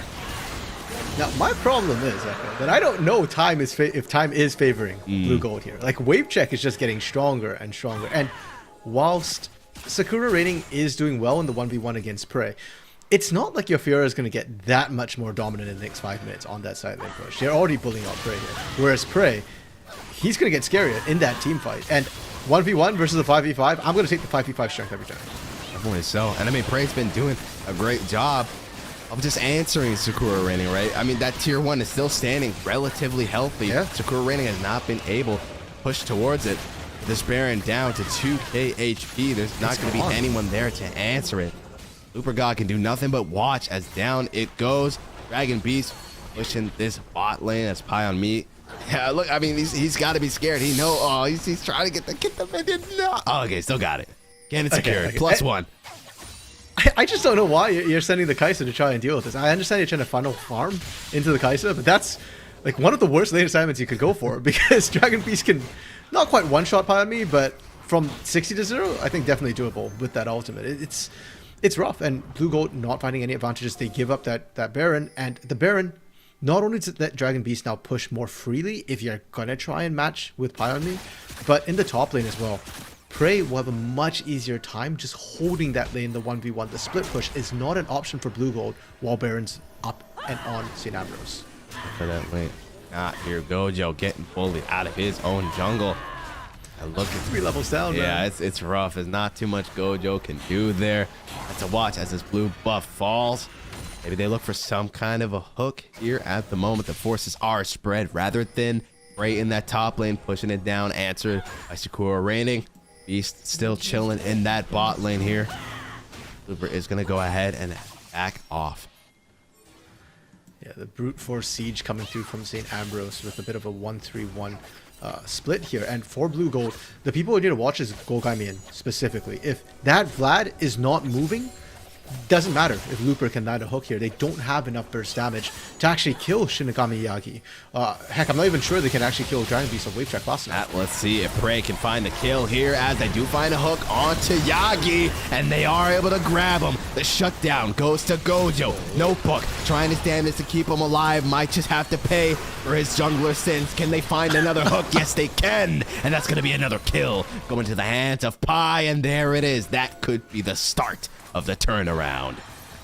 Consider we just said for Blue Gold that you need to watch where Golgaimian is going. And there's one person, that they need to get the burst down. St. Ambrose just kind of walked right into that one there. They did. Looper looks for more, but a flash from Wave Check is going to keep him alive. That's a huge repositioning tool down, though, for Wave Check. Doesn't quite find the zap on Gojo there. The range wasn't enough, and with no Mega Death Rocket available, not going to be able to get anyone. And to be honest, I'm not sure Wave Check would have wanted to follow up on that. Golgaimian is such a big threat that just by stepping up with that flash here, Wave Check probably isn't going to want to walk into range with that. It doesn't have the flash, it doesn't have the Ghost Available Hat to use it to escape. However, the pushback right now, it's going to be such an easy turret take.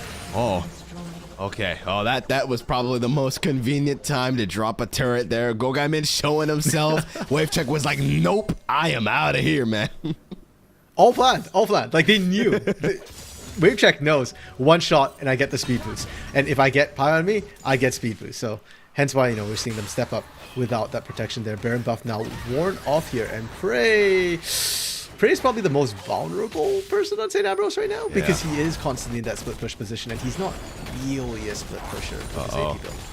Oh, they have no clue that he's farming right now. Now they do, though, and he's about to get turned on. Not much he can do here. Let his brothers know.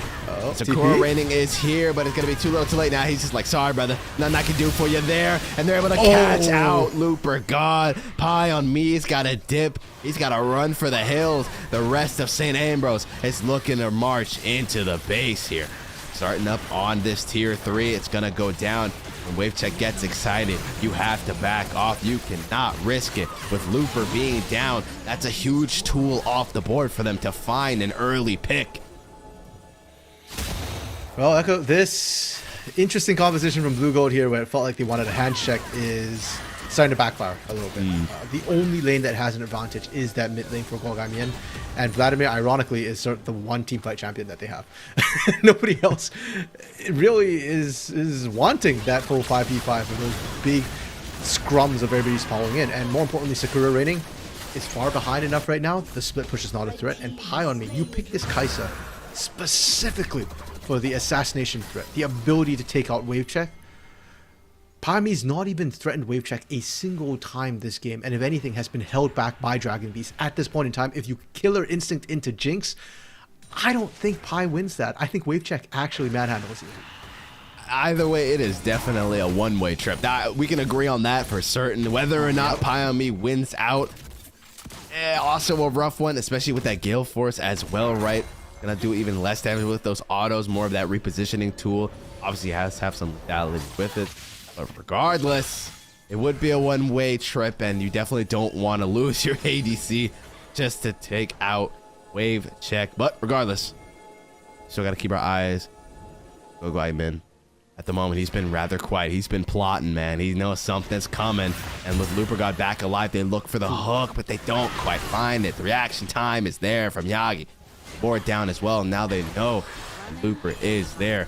And it's really just a game of, I would say a game of cat and mouse, but Looper isn't really a cat because he's still pretty damn vulnerable. It's just like, if you get hooked, you might die.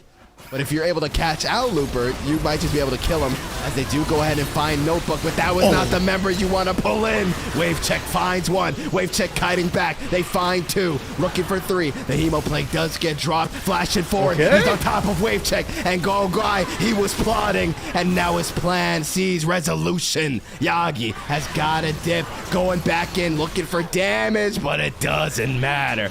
Go-Guy mid does it yet again.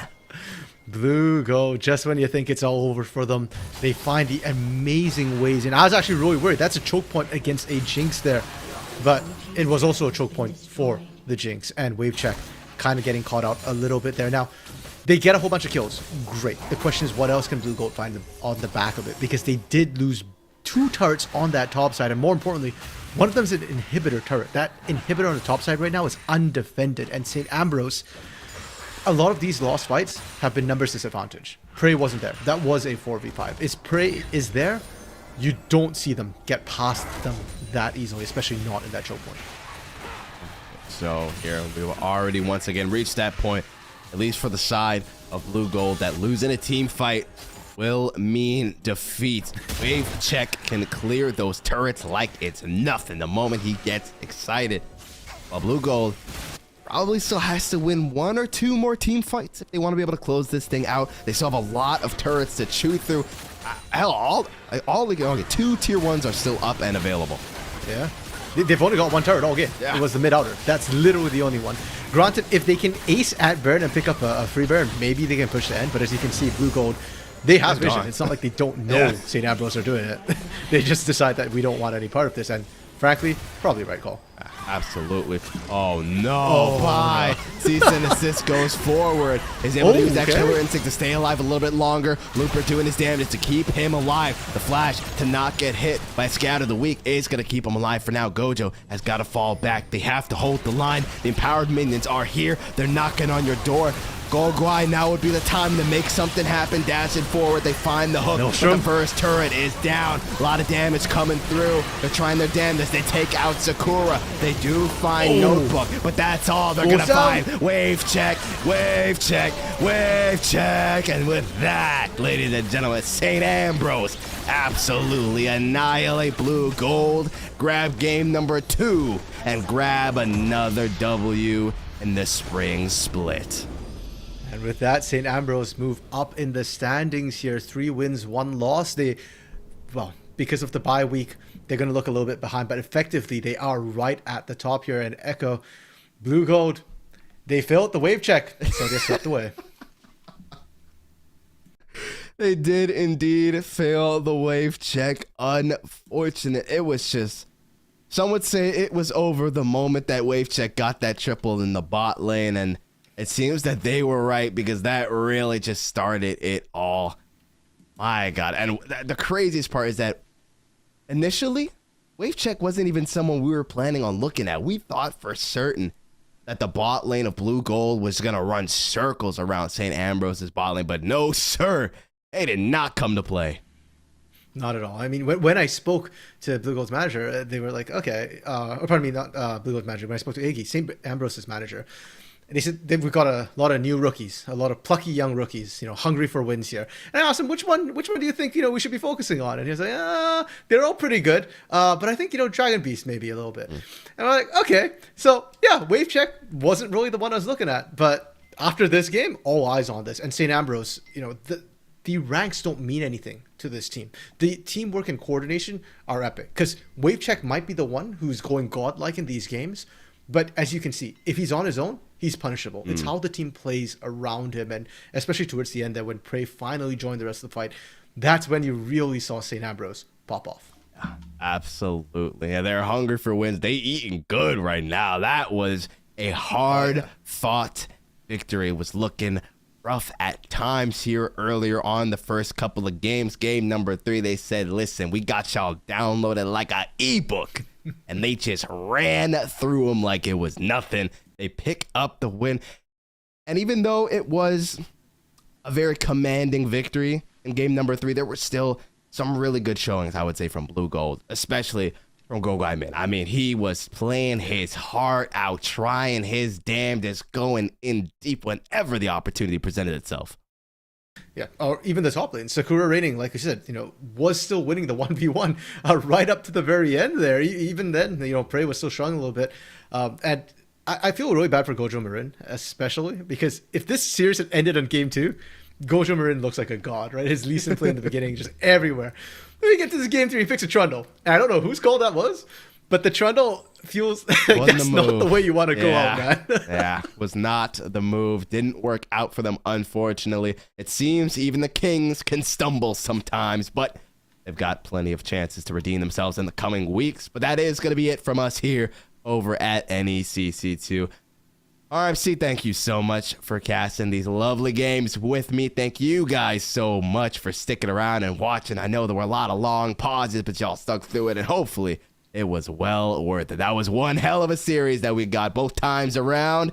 See you guys next week. Take care, guys.